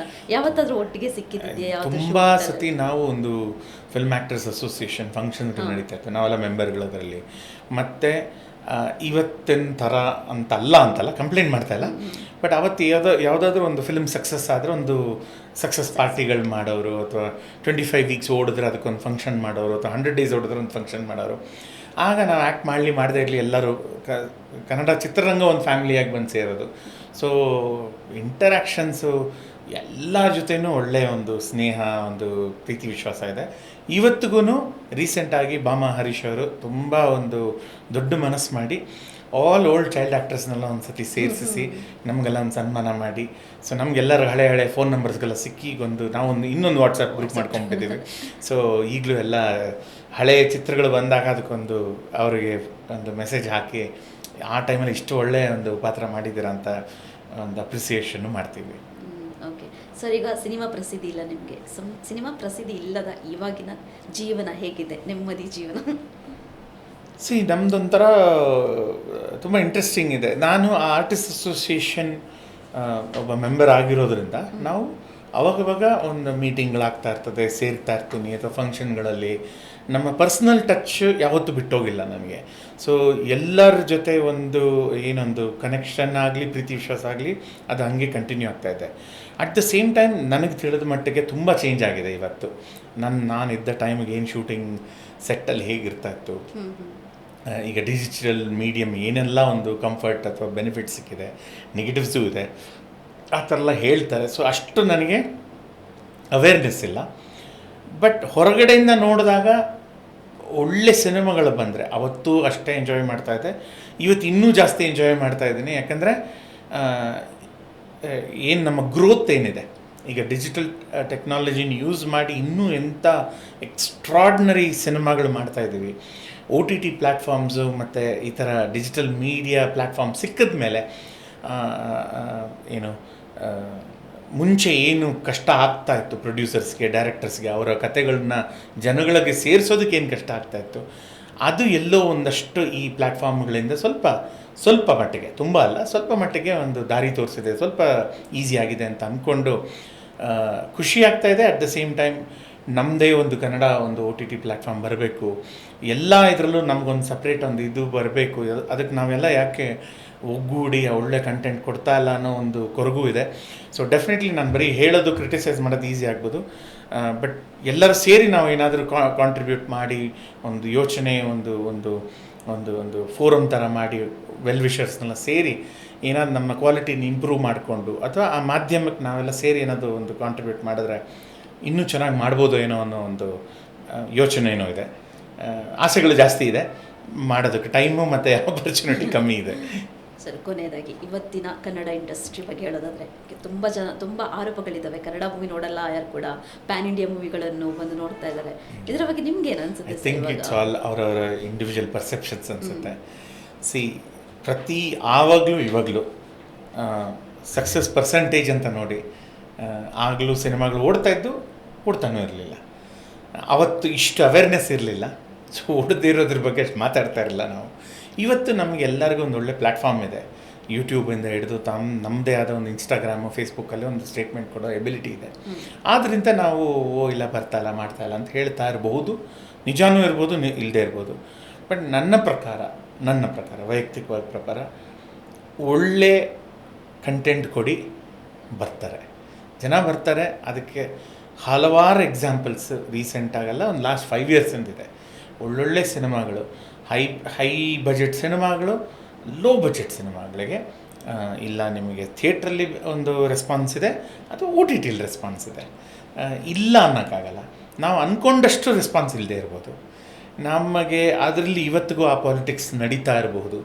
ಸ್ಕ್ರೀನ್ ಕೊಡದೇ ಇರೋ ಪಾಲಿಟಿಕ್ಸು, ಒಳ್ಳೆ ಟೈಮಲ್ಲೇ ಅವರಿಗೆ ಒಳ್ಳೆ ಒಂದು ಪ್ಲ್ಯಾಟ್ಫಾರ್ಮ್ ಕೊಡದೇ ಇರೋ ಪಾಲಿಟಿಕ್ಸ್ ಇರ್ಬೋದು. 100% ಇದೆ, ಎಲ್ಲ ಒಂದು ಇಂಡಸ್ಟ್ರಿಯಲ್ಲಿದೆ, ಇದರಲ್ಲೂ ನಡೀತದೆ. ಇದ್ದಾಗ ನಮ್ಮ ಅಸೋಸಿಯೇಷನ್ ಅವರು, ಗೌರ್ಮೆಂಟ್ ಆಗಲಿ, ನಾವೆಲ್ಲ ಸೇರಿ ಒಂದು ಒಗ್ಗಟ್ಟಿಂದ ಅದನ್ನು ನಾವು ಅಡ್ರೆಸ್ ಮಾಡಿದ್ರೆ, ಕಂಪನೀಸ್ ಆಗಲಿ ಅಥವಾ PVR, ಐನಾಕ್ಸು ಇವರು ಏನಾದರೂ ಆ ಥರ ಮಾಡಿದ್ರೆ, ಅದನ್ನು ನಾವು ಒಗ್ಗಟ್ಟಿಂದ ಹೋಗಿ ನಾವು ಅದನ್ನು ಒಂದು ಸೊಲ್ಯೂಷನ್ ಕಂಡುಹಿಡಿಬೇಕು. ಜಸ್ಟ್ ಇಲ್ಲ ನಾವು ಇದು ಮಾಡ್ತಾಯಿದ್ದೀವಿ ಮಾಡಿ ಅನ್ನೋಕ್ಕೂ ಆಗಲ್ಲ. ಏನು ಅವ್ರದ್ದು ಎಕನಾಮಿಕ್ಸ್ ಇರುತ್ತೆ. ಅದಕ್ಕೊಂದು ವಯಾ ಮೀಡಿಯಾ, ನಮ್ಮ ಕನ್ನಡ ಸಿನಿಮಾಗಳಿಗೆ ಬೇರ್ ಮಿನಿಮಮ್ ನೀವು ಇಷ್ಟು ಸ್ಲಾಟ್ಗಳು ಕೊಡಲೇಬೇಕು, ಈ ಥರ ಒಳ್ಳೆ ಟೈಮಿಂಗ್ ಕೊಡಲೇಬೇಕು ಅಂತ ನಾವು ರೂಲ್ಸ್ ತರ್ಬೋದು, ಮಾಡ್ಬೋದು. ಬಟ್ ಎಲ್ಲ ಒಟ್ಟಿಗೆ ಸೇರ್ ಮಾಡಬೇಕು. ತಿರ್ಗಾ ನಮ್ಮದೇ ಒಂದು ಸಣ್ಣ ಗುಂಪುಗಳಿವೆ, ಅದನ್ನೆಲ್ಲ ನಾವು ಸೈಡ್ಗಿಟ್ಟು ಒಟ್ಟಿಗೆ ಮಾಡಿದಾಗ ಡೆಫಿನೆಟಾಗಿ ಬರುತ್ತೆ ಅಂತ ನಂಬಿಕೆ ಇದೆ. ಬಟ್ ನಾನು ಹೊರಗಡೆಯಿಂದ ಅದೇ ಹೇಳಿದ್ನಲ್ಲ, ಅವರು ತಕ್ಷಣ ಹೇಳ್ಬೋದು ನೀ ಹೊರಗಡೆಯಿಂದ ಮಾತಾಡೋದು ಈಸಿ, ಒಳಗೆ ಬಂದು ಮಾಡು ಅಂತ ಇರ್ಬೋದು. ನನಗೆ ಇನ್ನೂ ಒಂದಷ್ಟು ಗೊತ್ತಿಲ್ಲದಿರೋ ವಿಚಾರಗಳಿರ್ಬೋದು. ಬಟ್ ಅಟ್ಲೀಸ್ಟ್ ಹೊರಗಡೆಯಿಂದ ನಾನು ನೋಡುವಾಗ ಇದು ಎದ್ದು ಕಾಣಿಸೋಂಥದ್ದು ನಾವೆಲ್ಲ ಒಟ್ಟಿಗೆ ಸೇರ್ ಮಾಡಿದ್ರೆ ಡೆಫಿನೆಟ್ಲಿ ಅದಕ್ಕೊಂದು ಬೆಟರ್ ರೆಸ್ಪಾನ್ಸ್ ಇರುತ್ತೆ ಅಂತ ಅಂದ್ಕೊಳ್ತೀನಿ ನಾನು. ಸರ್, ಇನ್ನೊಂದು ಮಾಲ್ಗುಡಿ ಡೇಸಲ್ಲಿ ನಾವು ಒಂದು ಸೀನ್ ನೋಡಿದ್ರೆ, ಅಲ್ಲಿ ಒಂದು ಕಾಡಿನ ಹುಲಿ ಬೇಟೆ ಆಡ್ಕೊಂಡು ಬರೋದು ಅಂತ ಕಾಡಿಗೆ ಹೋಗ್ತೀರಾ. ಶೂಟಿಂಗ್ ನಿಜವಾಗಿ ರಾತ್ರಿ ಹೊತ್ತಾಗಿದ್ದ ಇಲ್ಲ ಡೇಲಿ ಆಗಿ? ಇಲ್ಲ, ಅದೆಲ್ಲ ಒಂದಷ್ಟೆಲ್ಲ ಆಗಿನ ನಮ್ದು ಸಿನಿಮ್ಯಾಟ್ರಿಕ್ಸ್ ಅಂತೀವಲ್ಲ, ಒಂದಷ್ಟೆಲ್ಲ ನೈಟ್, ಒಂದಷ್ಟೆಲ್ಲ ಸ್ಟಾಕ್ ಇದು. ಸೊ ಆಗುಂಬೆ ಮತ್ತು ನಮ್ಮದು ಮಾಲ್ಗುಡಿ ಮ್ಯೂಸಿಯಂ ಅಂತಿದೆ, ಅರಸಾಳು ರೈಲ್ವೆ ಸ್ಟೇಷನ್, ಆ ಸುತ್ತಮುತ್ತ ಜಾಗ. ಸೊ ಒಂದಷ್ಟೆಲ್ಲ ನಾವು ಆ ಕಡೆ ಎಲ್ಲ ಯೂಸ್ ಮಾಡ್ಕೊಂಡು ದೊಡ್ಡ ಫಾರೆಸ್ಟ್ ಕಾಣ್ತಿತ್ತು. ಬಟ್ ಮೆಜಾರಿಟಿ ಆಗುಂಬೆನೆ. ನದಿ ಬಂತು ಸ್ವಲ್ಪ ದೂರ, ಒಂದು 14 ಕಿಲೋಮೀಟರ್ ದೂರ ಅಲ್ಲಿಂದ. ರೈಲ್ವೆ ಸ್ಟೇಷನ್ ಒಂದು 40 ಕಿಲೋಮೀಟರ್ ದೂರ, ಆ ಥರ. ಬಟ್ ಆ ಜಾಗನೇ. ಸರ್, ಇನ್ನು ಒಂದು ಲಾಸ್ಟ್ ಕ್ವೆಶನ್. ಈ ಆಗುಂಬೆಲಿ ಮಾಲ್ಗುಡಿ ಶೂಟಿಂಗ್ ಆಗ್ತಿತ್ತು. ಸೊ ಅಲ್ಲಿಯ ಒಂದು ಮರೆದಾದ ಘಟನೆ ಏನಾದರೂ ಇದೆಯಾ ಸರ್ ಶೂಟಿಂಗ್ ಸಮಯದಲ್ಲಿ? ತುಂಬ ಇದೆ. ಬಟ್ ಮರೆಯಲಾಗದ ಘಟನೆಗಿಂತ ನಿಮ್ಮ ಮಾಧ್ಯಮದ ಮೂಲಕ ನಾನು ಸರ್ಕಾರಕ್ಕಾಗಲಿ ಜನಗಳಿಗಾಗಲಿ ತುಂಬ ರಿಕ್ವೆಸ್ಟ್ ಮಾಡೋಂಥ ತುಂಬ ಇಂಪಾರ್ಟೆಂಟ್ ವಿಚಾರ ಇದೆ. Agumbe it's one of the most beautiful places in this earth. ನಾನು ಫಾರಿನ್ನೆಲ್ಲ ಇಡೀ ಜಗತ್ತು ಸುತ್ತು ನೋಡಿಬಿಟ್ಟಿದ್ದೀನಿ. ಅಲ್ಲಿ ಅಂತ ಒಂದು ಬ್ಯೂಟಿ, ಅಲ್ಲಿ ಅಂತ ಒಂದು ಸಿಂಪ್ಲಿಸಿಟಿ ನಿಮ್ಗೆ ಎಲ್ಲೂ ಸಿಗೋದಿಲ್ಲ. ಅಟ್ ದ ಸೇಮ್ ಟೈಮ್ ತುಂಬ ಕಮರ್ಷಿಯಲ್ ಮಾಡಿ ಅದನ್ನು ಹಾಳು ಮಾಡೋದಕ್ಕೂ ಆಸೆ ಇಲ್ಲ. ದಕ್ಷಿಣದ ಚಿರಪುಂಜಿ ಅಂತಾರೆ, ಇಡೀ ಸೌತ್ ಈಸ್ಟ್ ಏಷ್ಯಾಲ್ಲೋ ಅಥವಾ ವರ್ಲ್ಡಲ್ಲೋ ಗೊತ್ತಿಲ್ಲ, king cobra capital of the world ಅಂತಲೂ ಹೇಳ್ತಾರೆ. ಈ ಥರ ಒಂದು ಇಕಲಾಜಿಕಲಿ ಸೆನ್ಸಿಟಿವ್ ಆದಂಥ ಒಂದು ಬ್ಯೂಟಿಫುಲ್ ಜಾಗ. ಸೊ ಈಗ ಅಲ್ಲಿದ್ದ ಜನಗಳಿಗೆ ನೀವು ಒಂದು ಆಪರ್ಚುನಿಟಿ ಕೊಡಬೇಕು, ವರ್ಕಿಗೆ ಆಪರ್ಚುನಿಟಿ ಕೊಡಬೇಕು, ಮುಂದೆ ಬರೋಕ್ಕೆ ಆಪರ್ಚುನಿಟಿ ಕೊಡಬೇಕು, ನಮ್ಮ ಮಾಡ್ರನ್ ಬೆನಿಫಿಟ್ಸ್ ಅವ್ರಿಗೆ ಸಿಗೋವಂಥ ಆಪರ್ಚುನಿಟಿಯನ್ನು ಕೊಡಬೇಕು. ಬಟ್ ಪರಿಸರ ಹಾಳಾಗಬಾರ್ದು. ಅವಾಗ ಹೇಗೆ ಮಾಡ್ಬೋದು, ಹೇಗೆ ಆ ಬ್ಯಾಲೆನ್ಸನ್ನು ಹೇಗೆ ಕಂಡುಹಿಡಿಬೋದು? ಅಲ್ಲಿಂದ ಕರೆಕ್ಟಾಗಿ 50-55 ಕಿಲೋಮೀಟರ್ ದೂರದಲ್ಲಿ ಮಣಿಪಾಲ್ ಇದೆ, ಉಡುಪಿ ಇದೆ, ಮಲ್ಪೆ ಇದೆ, ಟೂರಿಸಮ್ ಇದೆ. ಬಟ್ ಟೂರಿಸಮ್ ಅಂತ ಅಂದ್ಬಿಟ್ಟು ನಾವು ತಿರ್ಗಾ ಲಾಡ್ಜ್ಗಳು ಅದು ಇದೆಲ್ಲ ಹಾಕಿಟ್ಬಿಟ್ರೂ ಆಗಲ್ಲ. ಈ ವೆಸ್ಟರ್ನ್ ಯುರೋಪಿಯನ್ ಕಂಟ್ರೀಸೆಲ್ಲನೂ ಸಣ್ಣ ವಿಚಾರಕ್ಕೆ ಯಾವುದೋ ಒಂದು ಫಿಲ್ಮ್ ಶೂಟಿಂಗ್ ನಡೆದಿದ್ರೆ ಅಥವಾ ಏನೋ ಒಂದು ಆಗಿದ್ದರೆ ಅದಕ್ಕೊಂದು ಸೆಟ್ ಹಾಕ್ಬಿಟ್ಟು ಅದೊಂದು ವಾಕ್ ಥ್ರೂ ಅಂತೆ, ಸೈಕ್ಲಿಂಗ್ ಟೂರ್ ಅಂತೆ, ವಾಕ್ಗಳಂತೆಲ್ಲ ಮಾಡ್ತಾರೆ. ಅವರಿಂದ ಕಲಿಬೇಕಾದಿಲ್ಲ, ನಾವು ಇದಕ್ಕೆ ಮುಂಚೆನೇ ಯಾವತ್ತೋ ಮಾಡಿದ್ವಿ. ಆದರೆ ಅದೊಂದು ಫಂಕ್ಷನಿಂಗ್ ಮಾಡೆಲ್ ಆಗಿರೋದ್ರಿಂದ, ಒಂದು ಎಕನಾಮಿಕಲಿ ಫೀಸಿಬಲ್ ಮಾಡೆಲ್ ಆಗಿರೋದ್ರಿಂದ ಆಗುಂಬೆಯನ್ನು ಮಾಲ್ಗುಡಿ ಡೇಸ್ 90% ಅಲ್ಲಿ ಶೂಟ್ ಮಾಡಿರೋದ್ರಿಂದ, ಆ ಮನೆಗಳು ಇವತ್ತಿಗೂ ಅದೇ ಥರ ಕಾಣಿಸೋದ್ರಿಂದ ಅಲ್ಲಿ ಸರ್ಕಾರ, ಸೊಸೈಟಿ, ಟ್ರಸ್ಟ್ಗಳು ಸ್ವಲ್ಪ ನಾವು ಹಣ ಹಾಕಿ ಅಲ್ಲಿರೋ ಮನೆಗಳನ್ನೆಲ್ಲ ಸ್ವಲ್ಪ ಅಪ್ಗ್ರೇಡ್ ಮಾಡಿ, ಅದೇ ರೀತಿ ಏನು ಮಾಲ್ಗುಡಿ ಡೇಸಲ್ಲಿ ಹೇಗಿತ್ತೋ ಆ ರೀತಿಯೇ ಅದನ್ನೆಲ್ಲ ಮಾಡರ್ನೈಸ್ ಅಂದರೆ ಆ ಫಸಾಡ್ನೆಲ್ಲ ಚೆನ್ನಾಗಿ ಮಾಡಿ ಅಲ್ಲಿ ಉಳ್ಕೊಳ್ಳಿಕ್ಕೆ ಬೇರೆ ಬೇರೆ ಇಂಡಿಯಾದಿಂದ ಎಲ್ಲ ಮೂಲೆಗಳಿಂದನೂ ನನಗೆ ಫೇಸ್ಬುಕ್ಕಲ್ಲಿ, ಇನ್ಸ್ಟಾಗ್ರಾಮಲ್ಲಿ ಮೆಸೇಜ್ ಬರುತ್ತೆ. ಅದು ಎಲ್ಲಿದೆ ಅಂತ ಹೇಳಿ ನಾವು ಅಲ್ಲಿ ಹೋಗಿರಬೇಕು, ಒಂದು ಸತಿ ಆ ಜಾಗ ನೋಡಬೇಕು. ನಾನು ಜಾಗ ಹೇಳ್ತೀನಿ, ಉಳ್ಕೊಳ್ಳೋ ಜಾಗ ಇಲ್ಲ. ಯಾವುದೋ ಸಣ್ಣದು ಒಂದು ಇದಿರುತ್ತೆ, ಅಥವಾ ಯಾವುದೋ ಒಂದು ಸಣ್ಣ ಹೋಮ್ ಸ್ಟೇ ಇರುತ್ತೆ, ಇವತ್ತಿಗಿದೆ. ಬಟ್ ಅದ್ರ ನಿಜವಾಗ್ಲೂ ಇರೋವಂಥ ಪೊಟೆನ್ಷಿಯಲಿಗೆ ಅಲ್ಲಿ ಇನ್ಫ್ರಾಸ್ಟ್ರಕ್ಚರ್ ಇಲ್ಲ. ಬಟ್ ಬೇರೆಯವ್ರು ಇನ್ಫ್ರಾಸ್ಟ್ರಕ್ಚರ್ ಮಾಡೋಕ್ಕೆ ಬಿಟ್ಟರೆ ಎಲ್ಲ ಮಾಡರ್ನ್ ಮಾಡಿ ಏನಾದರೂ ಹಾಳು ಮಾಡ್ತಾರೆ ಅಂತ ಒಂದು ಸೆಲ್ಫಿಶ್ ಒಂದು ವರಿ. ಸೊ ಹೆರಿಟೇಜ್ ವಿಲೇಜ್ ಆಗಿ ಅದನ್ನು ಉಳಿಸ್ಕೊಳ್ಳಿಕ್ಕೆ ಸರ್ಕಾರಕ್ಕೆ ಡೆಫಿನೆಟ್ಲಿ ಆ ಎಬಿಲಿಟಿ ಇದೆ. ಕೋಟ್ಯಾಂತರ ರೂಪಾಯಿ ಏನಲ್ಲ, ಆ ಇರೋದನ್ನೆಲ್ಲ ಮಾಡರ್ನೈಸ್ ಮಾಡಿ ಅಲ್ಲಿರೋ ಯಂಗ್ಸ್ಟರ್ಸ್ಗೆ, ಯೂತ್ಸ್ಗೆ, ಮನೆಯವರಿಗೆ ಹೋಮ್ ಸ್ಟೇಗಳು, ಸಣ್ಣ ಸಣ್ಣ ಆ ಮಾಲ್ಗುಡಿ ರೀತಿ, ಸ್ವಾಮಿ ಮನೆ ರೀತಿ, ರಾಜಂ ಮನೆ ರೀತಿ ಅಂತ ಒಂದು ಮನೆಗಳು ಮಾಡಿ ಅಲ್ಲಿ ನಾವೆಲ್ಲ ಹೋಗಿ ಇದ್ದು, ಬೆಳಗ್ಗೆ ಎದ್ದು ಏನೋ ಒಂದು ಕಾಫಿ ಕುಡಿಯೋದು, ಆ ತಟ್ಟೆಯಲ್ಲಿ ಇದು ಮಾಡೋದು, ಆ ಹಳೆ ಸ್ಕೂಲು ಬೆಂಚುಗಳು ಇದ್ದಾಗ ಎಷ್ಟು ಖುಷಿ. ಎಲ್ಲೋ ಹೋಗಿ ಲಕ್ಷಾಂತರ ರೂಪಾಯಿ ಖರ್ಚು ಮಾಡ್ಕೊಂಬರ್ತೀವಿ. ಇಲ್ಲಿ ನಾವು ಡೆಫಿನೆಟಾಗಿ ನಾವೆಲ್ಲ ಇಡೀ ಭಾರತೀಯರು ಡೆಫಿನೆಟಾಗಿ ಸ್ವಾಮಿ ಮಾಲ್ಗುಡಿ ಡೇಸ್ಗೆ ಅಷ್ಟು ಆ ಪ್ರೀತಿ ಇದೆ, ಬಂದು ನೋಡೋಕ್ಕೆ ರೆಡಿ ಇದ್ದಾರೆ. ಅಲ್ಲಿ ಯಂಗ್ಸ್ಟರ್ಸ್ಗೂ ಒಂದು ಪ್ರಾಪರಾಗಿ ಗೈಡೆಡ್ ಒಂದು ಗ್ರೋತ್ ಪ್ಯಾಟರ್ನ್ ಕೊಡ್ಬೋದು. ಅಲ್ಲಿರೋರಿಗೆ ನಾವು ನಮ್ಮ ಇದೆಲ್ಲ ಟ್ರೈನಿಂಗ್ ಎಲ್ಲ ಕೊಟ್ಟು ಪ್ರತಿಯೊಬ್ಬರು ಒಂದು ಫ್ಯಾಮಿಲಿ ಅಥವಾ ಒಂದು 20 ಜನನಿಗೆ ನೋಡಿ ಸ್ವಾಮಿ ಇದು ಮಾಡ್ತಾಯಿದ್ದು, ಇದು ಮನೆ ಶೂಟಿಂಗ್ ಮಾಡಿದ್ದು, ಇಲ್ಲಿ ಗಿರೀಶ್ ಕಾರ್ನಾಡ್ ಅವ್ರು ಇದು ಮಾಡಿದ್ದು, ಈ ರೀತಿ ನಮ್ಮ ಜೀವನ ಇರ್ತಾಯಿತ್ತು ಅಂತ ತೋರಿಸಿದ್ರೇ ಒಂದು ಎಕ್ಸ್ಟ್ರಾರ್ಡಿನರಿ ಒಂದು economic activity, tourism benefit and ಪರಿಸರ ಹಾಳು ಮಾಡಲ್ಲ. ಈ ಥರ ಒಂದು ಆಸೆ ಇದೆ. ಸೊ ದಯವಿಟ್ಟು ನಿಮ್ಮ ಮುಖಾಂತರ ನಾನು ಕೇಳ್ಕೊಳ್ಳೋದು, ಬರೀ ಗೌರ್ಮೆಂಟ್ಗಲ್ಲ, ಯಾವುದೇ ವೆಲ್ ವಿಷರ್ಸ್ ಇದ್ದರೆ ಅದನ್ನು ಅಡಾಪ್ಟ್ ಮಾಡ್ಕೊಂಡು ಮಾಡಿ ಅಲ್ಲಿರೋ ಜನಗಳಿಗೆ ತುಂಬ ಹೆಲ್ಪ್ ಆಗುತ್ತೆ. ಯಾಕಂದರೆ ನಾನು ಪಾರ್ಷಿಯಲ್ ಆಗುಂಬೆ ನಿವಾಸಿ. ನಾನು ನನ್ನ ಇಡೀ ಜೀವನ ರೂಪರೇಷೆ ಮಾಡಿದ್ದು ಆ ಜಾಗ. ಸೊ ಅದಕ್ಕೆ ನಾನು ಏನು ಮಾಡೋಕ್ಕಾಗುತ್ತೋ ನಾನು ಟ್ರೈ ಮಾಡ್ತಾಯಿದ್ದೀನಿ. ಸೊ ನಿಮ್ಮ ಮುಖಾಂತರ ರಿಕ್ವೆಸ್ಟ್ ಮಾಡ್ಕೊಳ್ಳೋದು ಅದು. ಓಕೆ ವೀಕ್ಷಕರೇ, ಇದುವರೆಗೆ ನಮ್ಮ ಜೊತೆ ಮಾಸ್ಟರ್ ಮಂಜುನಾಥ್ ಅವರು ತಮ್ಮ ಬಾಲ್ಯದ ಅನುಭವಗಳು ಹಾಗೂ ಇವತ್ತಿನ ಬಾಲ್ಯ ನಟರಾಗಿ ಪ್ರಾರಂಭಿಸಿದ ಜೀವನ, ಇವತ್ತಿನ ಕಾರ್ಪೊರೇಟ್ ಎಂಪ್ಲಾಯ್ ಆಗೋ ತನಕ ಅವರ ಲೈಫ್ ಹೇಗೆ ಒಂದು ಲೈಫಲ್ಲಿ ಹೇಗೆ ಅಚೀವ್ ಮಾಡಿದ್ದಾರೆ, ಹೇಗೆ ಮುಂದೋಗಿದ್ದಾರೆ ಅಂತ ತಿಳಿಸ್ಕೊಟ್ಟಿದ್ದಾರೆ. ಮುಂದೆ ನಿರ್ದೇಶನ ಮಾಡುವ ಹಂಬಲವನ್ನು ಕೂಡ ಹೊಂದಿದ್ದಾರೆ ಅವರು. ಸೊ ನಿರ್ದೇಶನದ ಮೂಲಕ, ಒಂದು ಒಳ್ಳೆ ಸಿನಿಮಾದ ಮೂಲಕ ನಾವು ಅವರು ಕಮ್ ಬ್ಯಾಕ್ ಮಾಡಲಿ ಅಂತೇಳಿ ನಮ್ಮೆಲ್ಲರ ಆಶಯ. ಒಂದು ಒಳ್ಳೆ ಮೂವಿನ ಅವರ ನಿರ್ದೇಶನದಲ್ಲಿ ನೋಡಲಿಕ್ಕೆ ನಾವೆಲ್ಲರೂ ಇಷ್ಟಪಡ್ತಾ ಇದ್ದೀವಿ. ನಮ್ಮ ಕಾರ್ಯಕ್ರಮಕ್ಕೆ ಜಾಯ್ನ್ ಆಗಿದ್ದಕ್ಕೆ ಧನ್ಯವಾದಗಳು ಸರ್. ತುಂಬ ಧನ್ಯವಾದಗಳು. ತುಂಬ ಥ್ಯಾಂಕ್ಸ್.